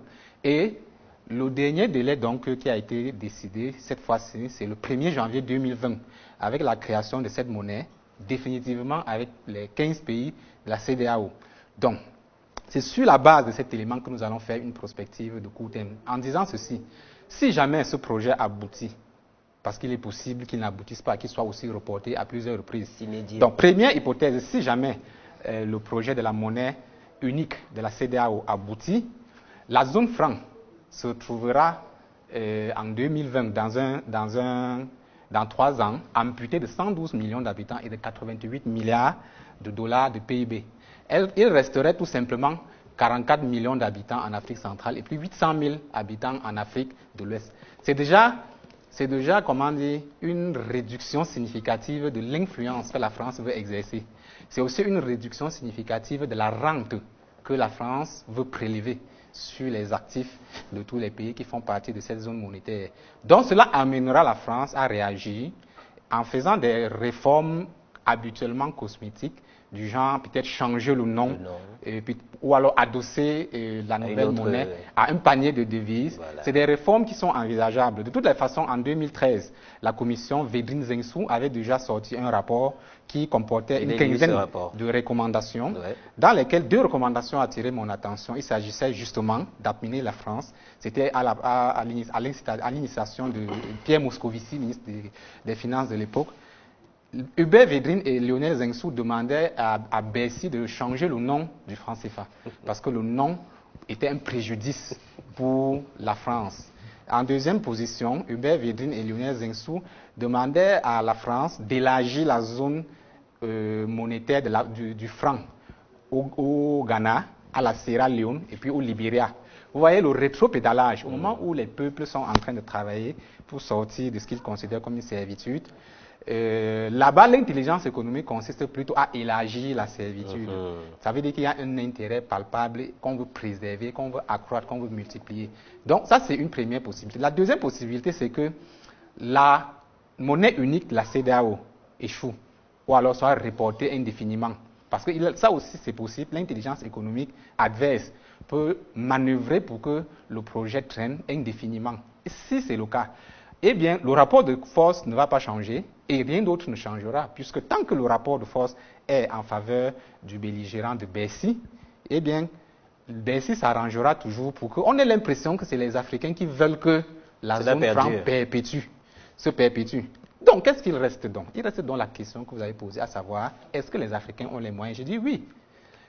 Les Africains doivent travailler pour inverser les rapports de force. Ils doivent se mobiliser, ils le font déjà, ils doivent investir le discours, ils doivent investir la terminologie. Il faut qu'ils utilisent une terminologie appropriée, un jargon qui ne soit pas du domaine technique, comme on a dit, on est tombé d'accord que le débat technique ne peut pas être remporté. Le débat idéologique est quelque peu facile à discréditer parce qu'on dit, bon, vous êtes tout ce qui compte chez vous, c'est la souveraineté, mais ce n'est pas la souveraineté. D'ailleurs, si on vous donne la monnaie, ou alors si vous avez une monnaie avec le niveau de corruption que vous avez, vous n'allez pas vous en sortir. Donc ça, c'est des débats qui traînent à longueur de journée. Il faut rapidement passer au débat stratégique et puis au débat ontologique. La stratégie, c'est la marge de manœuvre. Au fur et à mesure que nous avançons, il faut identifier, mobiliser et instrumentaliser toutes les marges de manœuvre possibles pour nous conduire vers la libération monétaire. Et le débat ontologique aussi, enfin, c'est celui qui nous interpelle à dire quelle est notre place dans le monde. Est-ce que nous sommes des esclaves consentants? Certainement ou pas. Des acteurs qui veulent prendre leur destin en main? À la réponse à ces deux questions, nous permettrons de résoudre la question stratégique qui est d'accroître notre marge de manœuvre. Je vous confesse que les téléspectateurs et moi-même attendons que vous trois ici apportiez des réponses à cette question.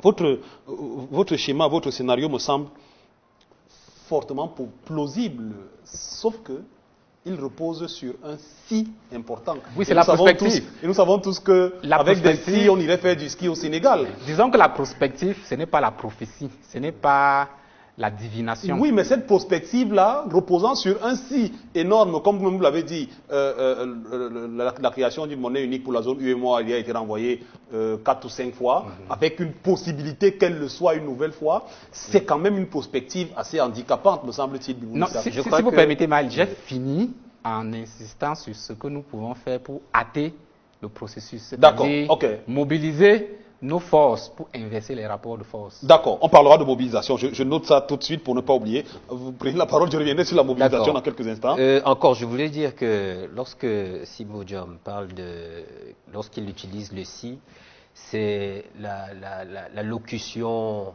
convenue pour faire de la prospective. On ne peut pas faire autre chose que ça.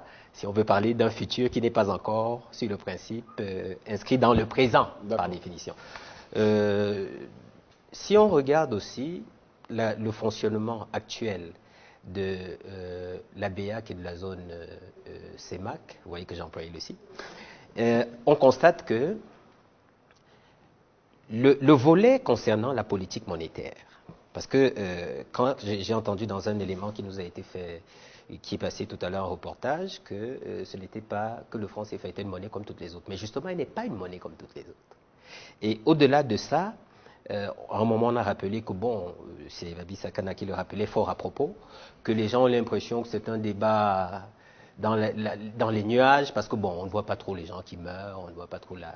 Alors, les gens ne se rendent pas compte que les finances publiques d'un État, si on prend le fonctionnement actuel de cette zone-là, la BEAC, les finances publiques des États qui utilisent le franc CFA sont structurellement, on va dire, enchaînées.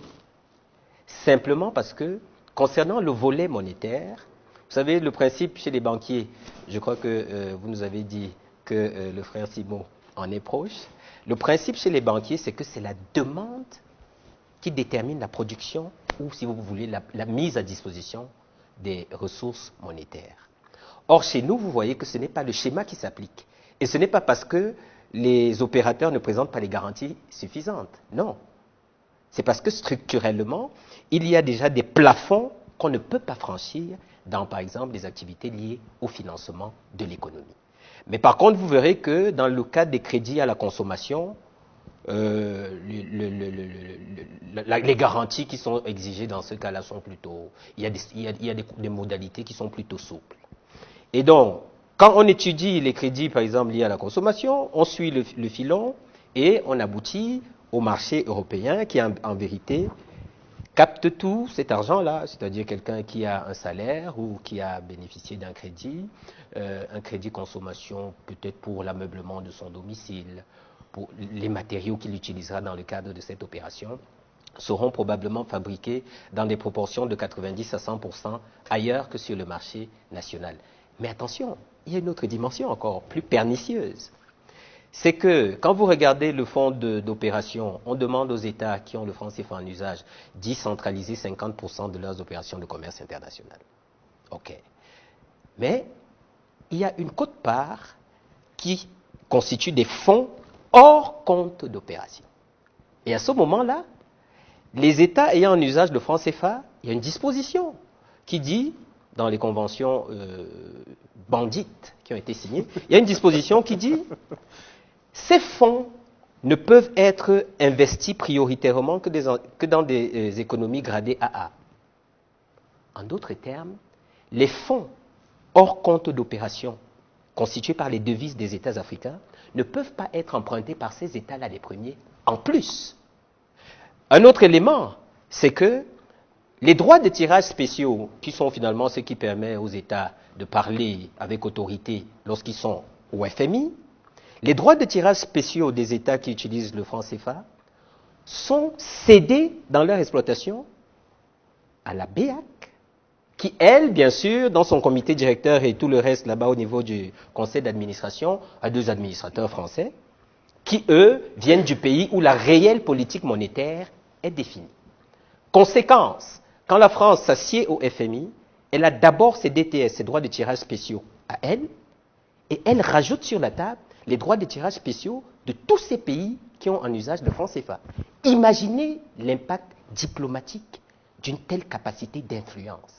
Et elle ne va pas se gêner à l'utiliser.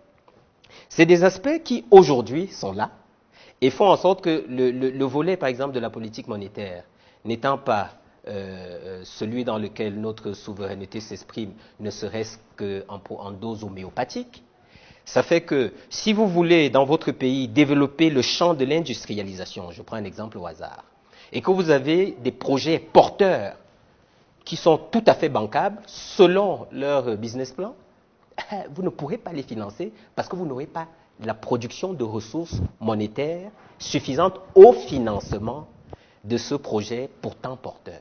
Donc, et à ce moment-là, c'est le caractère ontologique de ce qu'il évoquait tout à l'heure, c'est que vous avez donc des générations entières d'Africains qui sombrent dans un désespoir en imaginant qu'ils sont les responsables de cette inaptitude, alors qu'ils la subissent en fait. Ce qui m'amène donc à la question que je voulais poser tout à l'heure relative à la mobilisation à laquelle Simon Diom faisait allusion tout à l'heure. La mobilisation passe forcément, et on l'a évoqué avec Babi Sakana, qui disait qu'il faut d'abord que les gens prennent conscience de la bataille qu'il a évoquée, à laquelle ils sont confrontés. Absolument. La mobilisation, me semble-t-il, donc passera logiquement, d'abord, je n'ai pas envie d'utiliser le terme recyclage de mentalité, ça me semble péjoratif, mais par une sorte de formation d'abord des gens. Ou de mise à niveau.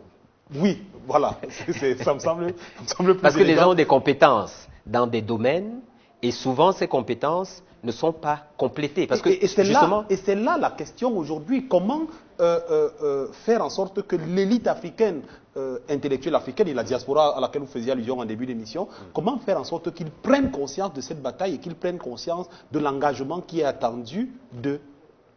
La question concerne tout le monde. À qui veut prendre la parole? Babi Sakana d'abord. Le problème, c'est que, quel que soit le niveau de prise de conscience, il y a des acteurs qui décident. Vous voyez, il y a des acteurs qui concourent, qui influencent la décision. Il y a des acteurs qui informent la décision. Dans notre dynamique où on est, comme c'est des actes politiques, ce sont les dirigeants politiques, en fait, qui décident. Au moment de dire que nous changeons ceci, on peut consulter un technicien en lui disant quel est ton avis. Si tu ne travailles pas au ministère des Finances ou je sais pas la présidence, voilà, tu ne pourras pas participer directement à la manière dont la décision s'élabore. Vous voyez, dans parmi les acteurs que nous sommes, il y a les acteurs qui sont de la société, voilà, qui prennent position, qui essayent d'influencer, qui écrivent des livres pour que beaucoup de gens soient au courant et se disent que finalement, chaque fois que je vais arriver chez le ministre, je vais lui dire, mais monsieur le ministre, c'est quoi cette affaire-là? J'arrive chez le ministre des Finances, si plusieurs personnes lui rappellent que, mais c'est quoi votre truc-là? Voilà. Pourquoi vous n'arrivez pas à décider? Imaginez donc ce mouvement, vous voyez, de pression, parce que là, c'est la pression sociale. C'est parce que les gens ont compris quelque chose et que ça vient pousser les dirigeants à se dire que tu veux passer, on te dit, mais c'est quoi ces trucs? Et donc, même celui qui est président, et là, il y a un mouvement quand même qui va s'opérer, puisque les présidents qu'on a, quand vous avez un président qui a été aidé pour arriver au pouvoir, si vous amenez vos analyses techniques là, ben, il va dire que, bon, attendez avec ça. Parce que pour le moment, moi, je ne veux pas m'engager là. Bah, voilà. Et hein, c'est pour ça que la dynamique sociale, c'est-à-dire politique et économique, doit jouer un rôle important. Tu ne décides pas quand tu n'es pas convaincu. Même pour faire une transaction, pour investir, tu n'investis pas ton argent quand tu n'es pas convaincu que là où je mets là, je crois que je vais réussir. Mais si tu vois que tu vas jamais mettre ton argent. Ce qui fait donc que le mouvement qui s'opère, c'est celui de dire qu'il faut qu'il y ait un maximum de technocrates. Dans justement, c'est la question qu'elle a posée. Qui faut-il convaincre en premier? La technostructure ou la masse? La dynamique, c'est que, comme vous voyez, si la techno, les politiques avaient le leadership, c'est qu'on n'en parle plus. C'est clair.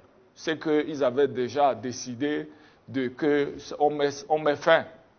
Comme ils ne prennent pas ce pas, on est donc obligé d'essayer de taper un peu partout. Même en mettant la pression dans le public, en parlant de français, à leur demander leur avis. Vous croyez que quand il faut résoudre les problèmes, on ne peut pas leur demander? Est-ce qu'on peut demander aux gens que... Prenons l'avis d'un leader. Juste un instant, je vous interromps juste 2 secondes. Et on va réagir sur la vidéo du président Chirac, qui lui n'est pas M. Lambda, qui a quand même fait cause pour les pays africains en dénonçant clairement le franc CFA et en souhaitant que l'Afrique... Bon, on a dit qu'il ne faut pas dire sortir. Oui, partir le franc CFA. On écoute le président Chirac et on revient sur le plateau. On oublie seulement une chose, c'est qu'une grande partie de l'argent qui est dans notre porte-monnaie vient précisément de l'exploitation depuis des siècles de l'Afrique. Pas uniquement, mais beaucoup viennent de l'exploitation de l'Afrique. Alors, il faut avoir un petit peu de bon sens, je ne dis pas de générosité, de bon sens, de justice, pour rendre aux Africains, je dirais, ce qu'on leur a pris, d'autant que c'est nécessaire si l'on veut éviter les pires convulsions ou difficultés avec les conséquences politiques que ça comporte dans le prochain avenir. Alors, Babi Sakana disait tout à l'heure, parlant de Michel Sapin, que c'est un discours politique, politicien, de politicard. Politiquement correct. Monsieur Chirac, tombe la langue de bois. Est-ce qu'il fait du politiquement correct ou alors, comme le dit Bidounissa, il tombe la langue de bois? Je crois que c'est un contretemps. Les diverses prises de parole officielles se démarquent généralement par le dilatoire. Parce que, comme je l'ai dit au début, la guerre économique, c'est l'expression majeure des rapports de force non militaires. Et personne ne vous dira, je suis en guerre économique contre la zone franc. Personne ne vous le dira. D'abord, pour la première raison, c'est que la théorie libérale, depuis 3 siècles, enseigne que les échanges entre les nations se fondent sur la paix, l'intérêt mutuel. Donc, du coup, de nos jours, ils sont de très grands économistes, de très nombreux économistes, qui dénient le concept de guerre économique et qui disent même d'ailleurs que c'est un pseudo-concept. Mais nous autres chercheurs, nous continuons de regarder et nous décryptons les déplacements des acteurs les uns sur les échiquiers. Bon, ce que nous avons vu là de la part de l'ancien président Chirac est un contretemps. Il a certainement embarrassé Bercy, l'Élysée et Matignon, qui auraient gagné à continuer à donner l'impression que la France accompagne les pays africains, que la France aide l'Afrique à avoir une économie stable. Parce que c'est ça la grande argumentation. Nous vous aidons à maîtriser l'inflation. C'est ça la grande argumentation. Mais voilà l'ancien président qui vient nous dire autre chose, c'est-à-dire l'inflation dont on vous parle, en réalité, c'est du grand n'importe quoi. Oui, c'est ce qu'il nous dit là maintenant. Donc, il nous rejoint parce que nous avons dit que le temps est compté. Et maintenant, c'est des contre-temps qui s'ajoutent au temps qui est compté. Ça veut dire tout simplement que si les Africains devaient écouter Nicolas Sarkozy, qui a aussi pris la parole, je ne sais pas si cette vidéo sera regardée ici, oui. Jacques Chirac, qui devait écouter Marine Le Pen, qui devait écouter Gabriel Massot, qui devait écouter Olivier Moukourang, qui devait écouter tous ces économistes, des anciens de la Banque centrale, de la Banque française, des anciens du Fonds monétaire international, des historiens. Ils sont très nombreux à demander une sorte de rapport plus juste avec la zone franc. Donc, le contre-temps vient nous conforter dans l'idée que si nous travaillons en Afrique à libérer nos énergies, à accroître nos marges de manœuvre, eh bien les rapports de force peuvent bouger. Et c'est la seule condition pour que nous puissions obtenir le départ de la France de la zone franc, parce que c'est notre zone, c'est notre zone monétaire, elle ne s'appellera pas la zone franc. Nous lui donnerons le nom que nous souhaitons et nous l'administrerons comme nous voulons.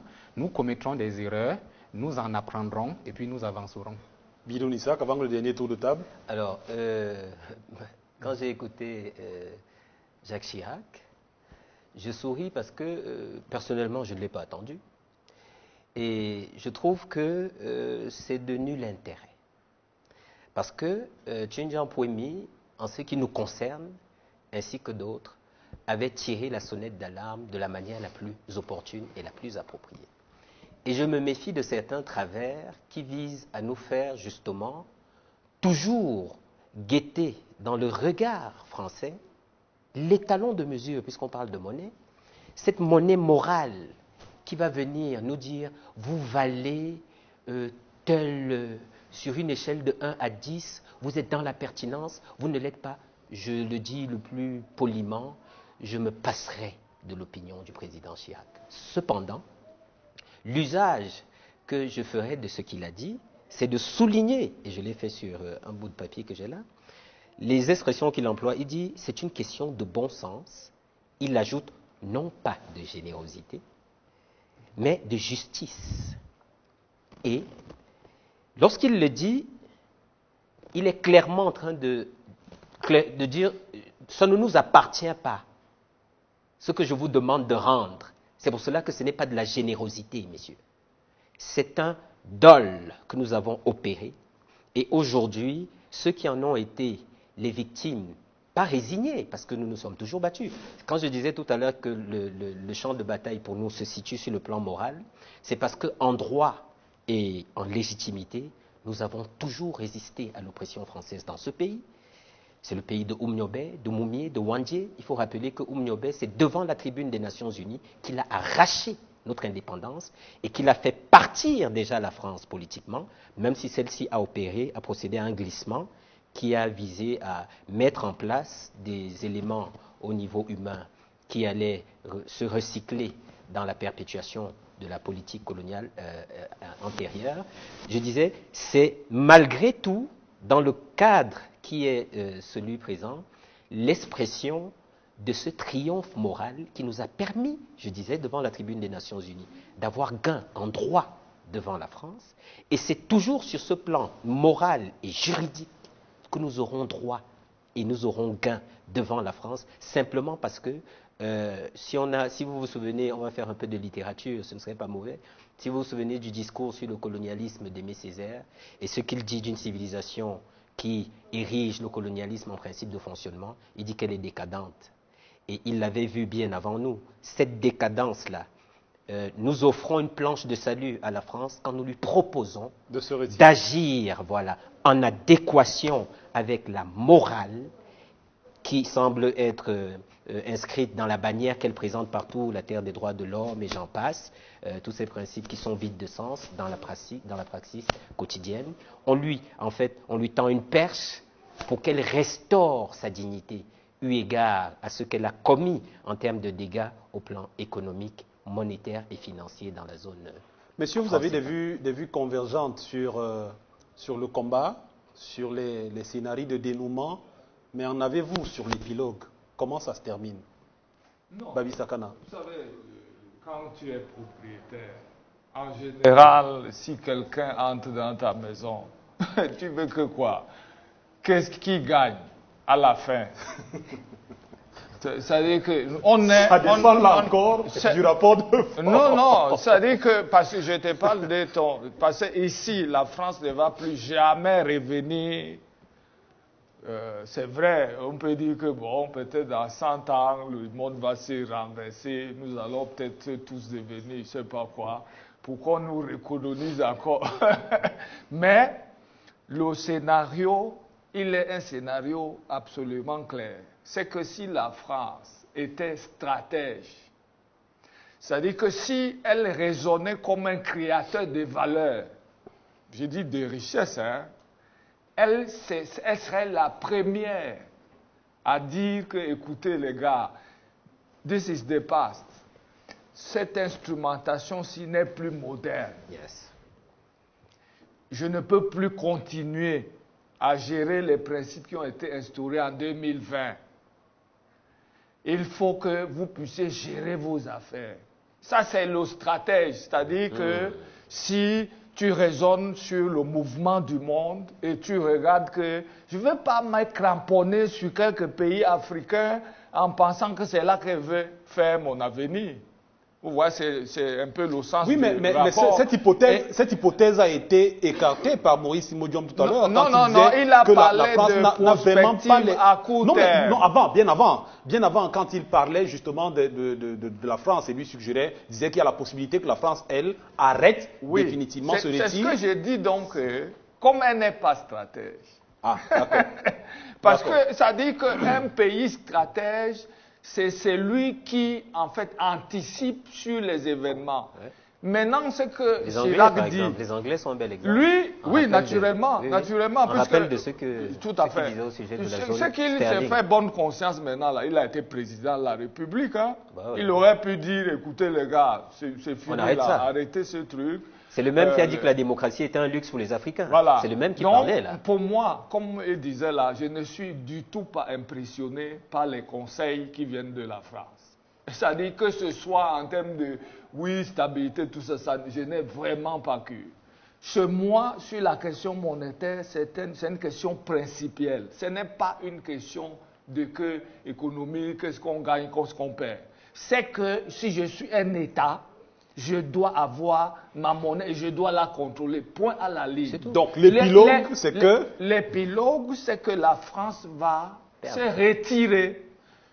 Vous voyez le discours qui est prononcé, dit sortir. On ne sort de rien. Nous avons nos avoirs qui sont placés en France. C'est nos avoirs extérieurs qui sont dans le compte d'opération. Ce ne sont pas les avoirs français qui sont chez nous. Les banques centrales sont nos banques centrales, c'est-à-dire nos bâtiments. Les actionnaires sont les actionnaires africains. Les Français viennent seulement abuser de ces affaires. Ils viennent s'ingérer, vous voyez, dans nos affaires en utilisant les filons de l'intelligence économique, les vieux filons. Et maintenant, il s'agit pour eux de sortir. Ce que nous disons, c'est que le plus tôt pour eux, c'est le mieux. Parce que s'ils attendent que les gens plus rigoureux arrivent, non seulement on va les faire partie, mais on va calculer toutes les pertes qu'on a subies sur le placement de nos avoirs à des taux résiduels. On va calculer les vrais taux pendant toute la durée que les Français ont abusé de nos avoirs et ils vont payer. Là, ça ne sera pas des calculs financiers clairs.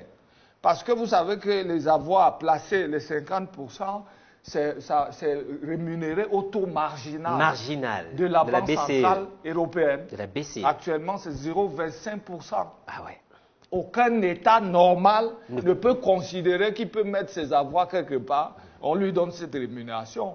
Donc cette spoliation que la France fait, j'ai dit que plus ils anticiperont, tu vois, pour sortir, mieux ça vaudrait pour eux.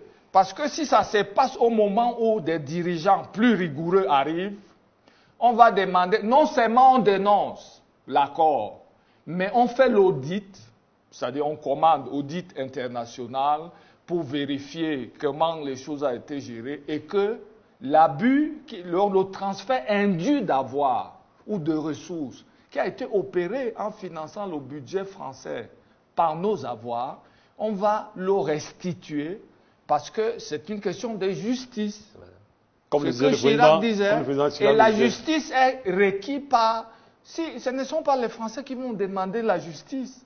C'est nous qui allons demander que sur ce point... Et fixer les modalités. Oui. Ah si. Et vous comprenez. Et donc, pour moi, nous sommes du bon côté. Nous avons toujours été du bon côté. Cet épilogue... Et donc, ça va forcément bien se passer de notre côté, puisqu'on n'a rien à perdre. C'est les gens qui ont appel, d'abord les administrateurs français vont rentrer, on ne les verra plus dans nos conseils d'administration. Ceux qui sont membres des comités politiques monétaires, ils vont rentrer. Nos avoirs extérieurs vont revenir. Regardez le mouvement. Nous, on est sur place. Ouais. Nos fonctionnaires, est-ce ils vont en France? Est-ce qu'ils vont travailler au Trésor français ou à la Banque de France? Non. Donc la question pour nous, il est une question claire et dont le dénouement va forcément être à notre avantage.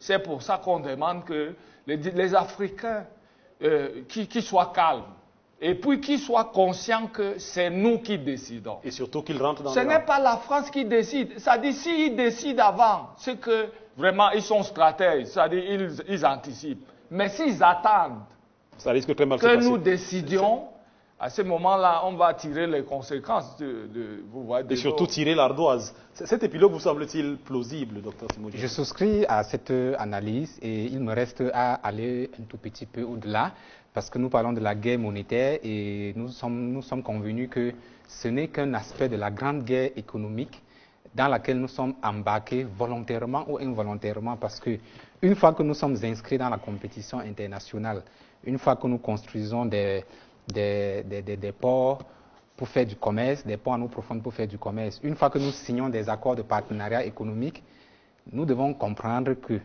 les rapports de force aujourd'hui sont ce qui détermine la victoire ou la défaite des nations. Cela dit, il faut, au-delà de la réflexion sur la guerre monétaire actuelle qui se déroule dans la zone franque, nous devons penser à domestiquer, à comprendre et puis à faire nôtre le paradigme de la guerre économique. Parce que les nations qui seront les plus compétitives, qui sont les plus compétitives et qui seront les plus compétitives sont celles qui mettent en place de bonnes stratégies pour mener la guerre économique. C'est la guerre qui se déroule sur le plan économique et non militaire, mais qui a des enjeux de puissance politique. Donc nous devons avoir à l'état d'aujourd'hui des stratégies de protection, des stratégies de contre-influence, parce que nous subissons cette domination historique d'une puissance qui utilise notre vulnérabilité, notre fragilité. Il est donc question d'interroger cette vulnérabilité et cette fragilité pour qu'il n'y ait plus jamais de guerre dans laquelle nous jouons toujours le rôle de victime consentante. Et je parlais tout à l'heure de la guerre des terres. Dans 20 ans ou dans 30 ans, il n'y aura plus de guerre monétaire de la zone franc. L'épilogue sera déjà arrivé, mais il y aura une guerre des terres. Progressivement, les pays africains vont se retrouver avec 75-80% de leurs terres arables entre les mains des multinationales occidentales. Et en ce moment, on risque de se retrouver sur cette table en train de parler de la guerre monétaire des terres arables, alors qu'il était temps, longtemps auparavant, de faire de la stratégie, de faire de la prospective pour éviter que la guerre lente se transforme en guerre rapide. Je ne sais pas pour vous, mais moi, dans 30 ans, je pense que je serai en retraite. Je serai en retraite. Le Seigneur m'accorde de vivre. Biouni, c'est pour sortir. La question sur l'épilogue aussi? Oui, sur l'épilogue, mais surtout, oui. On a eu pour le seul premier trimestre de l'année 2017 3 grosses mobilisations que nous avons évoquées en début d'émission. Oui. Next Step. Avant de répondre à Next Step, avec votre permission, je vous en prie. Je suis un activiste, je voudrais passer un message. Vous verrez, il ne vous embarrassera pas, rassurez-vous. Non, allez-y. Et pendant que ce message qui est simplement Free Ayapol Abine, Fontem, Agbor, Bibixi, and all the other arrested, qui concerne les manifestants qui, dans le cadre de l'expression de leur opinion sur la vision de l'État du Cameroun au plan démocratique, se sont fait arrêter arbitrairement. J'assiste à leur procès au tribunal militaire à chaque fois, toutes leurs comparutions, ainsi que celle de l'avocat général auprès de la Cour suprême, Ayapol Abine. Leurs droits sont violés de la plus arbitraire des façons. C'est choquant, c'est injuste. Il faut s'indigner et dénoncer cela. L'épilogue, c'est la victoire de ceux qui combattent les manifestations contemporaines de l'oppression néocoloniale française, notamment à travers le franc CFA. Il y a un livre qui est un livre extraordinaire qui s'appelle L'aventure ambiguë de Cheikh Hamidou Kane. Et la trame de l'aventure ambiguë, si vous vous en souvenez, c'est faut-il envoyer les enfants à l'école du blanc ou non? Et c'est la Grande Royale qui finalement décide. Et la Grande Royale a cette figure qui est si forte, elle dit nos enfants, on doit les imaginer comme les meilleures graines qui résultent de notre récolte. C'est les meilleures graines, en effet, qu'on met de côté pour pouvoir de nouveau ensemencer le sol et attendre d'autres récoltes plus abondantes encore. Et elle dit, nous devons accepter que l'école de l'Occident tue en nos enfants, ce sont ces mots, ce que nous avons mis en eux de plus précieux, afin que germent de nouveaux bourgeons qui nous permettront d'aller capter le secret de l'Occident, qui est l'art de vaincre sans avoir raison. Et nous sommes dans l'ère où cette prophétie, finalement, s'accomplit. Parce qu'aujourd'hui, les ressources humaines africaines sont dans le moment de la prise de conscience et de la libération de l'oppression mentale. C'est la dernière étape, c'est l'ultime étape. Et une fois qu'ils l'auront faite, j'ai envie de dire aux Français, trop tard. Vous pourrez faire de la prospective sur les sages conseils de Babi Sakana, si vous avez l'intelligence d'y songer, mais c'est trop tard. Il y aura dans tous les cas de figure un audit du compte d'opération, des placements qui ont été effectués durant la durée de son existence, que ce soit in compte des opérations ou out compte des opérations. Et cet audit, nous ne pouvons pas en faire l'économie, parce qu'il va nous offrir un outil puissant d'influence sur le destin qui sera le nôtre. Parce que disposer d'une créance aussi lourde à l'égard d'un débiteur comme la France, croyez-moi, je vois tout le plaisir que pourront avoir ceux qui auront la charge ou d'orienter politiquement ou économiquement le destin de certains États africains, sinon tous à travers l'État fédéral panafricain dont nous rêvons. Je pense donc que aujourd'hui, en ce qui nous concerne, nous avons placé le curseur à travers nos mobilisations sur le plan moral, eh bien, qui ne s'inquiète pas, au plan diplomatique, juridique, politique, ça vient, et ça vient très fort derrière. Et je constate aussi que le franc CFA, finalement, ce n'est pas un franc CFA exit, ou un franc CFA exit comme j'appelle, ou un exit franc CFA, c'est plutôt un out franc CFA, ou un franc CFA out. Et donc, la prochaine étape, croyez-moi, vous allez en avoir pour votre, comment je vais dire, vous serez satisfait de ce qui se passera, parce que si on se situe dans la perspective stratégique, vous imaginez bien qu'il vaut mieux ne pas révéler aux futures cibles les actions qui sont prévues, mais elles seront comme les précédentes, matinées d'intelligence, de responsabilité, de non-violence et d'un petit grain de génie et d'inventivité qui pour nous structure nos actions à chaque fois.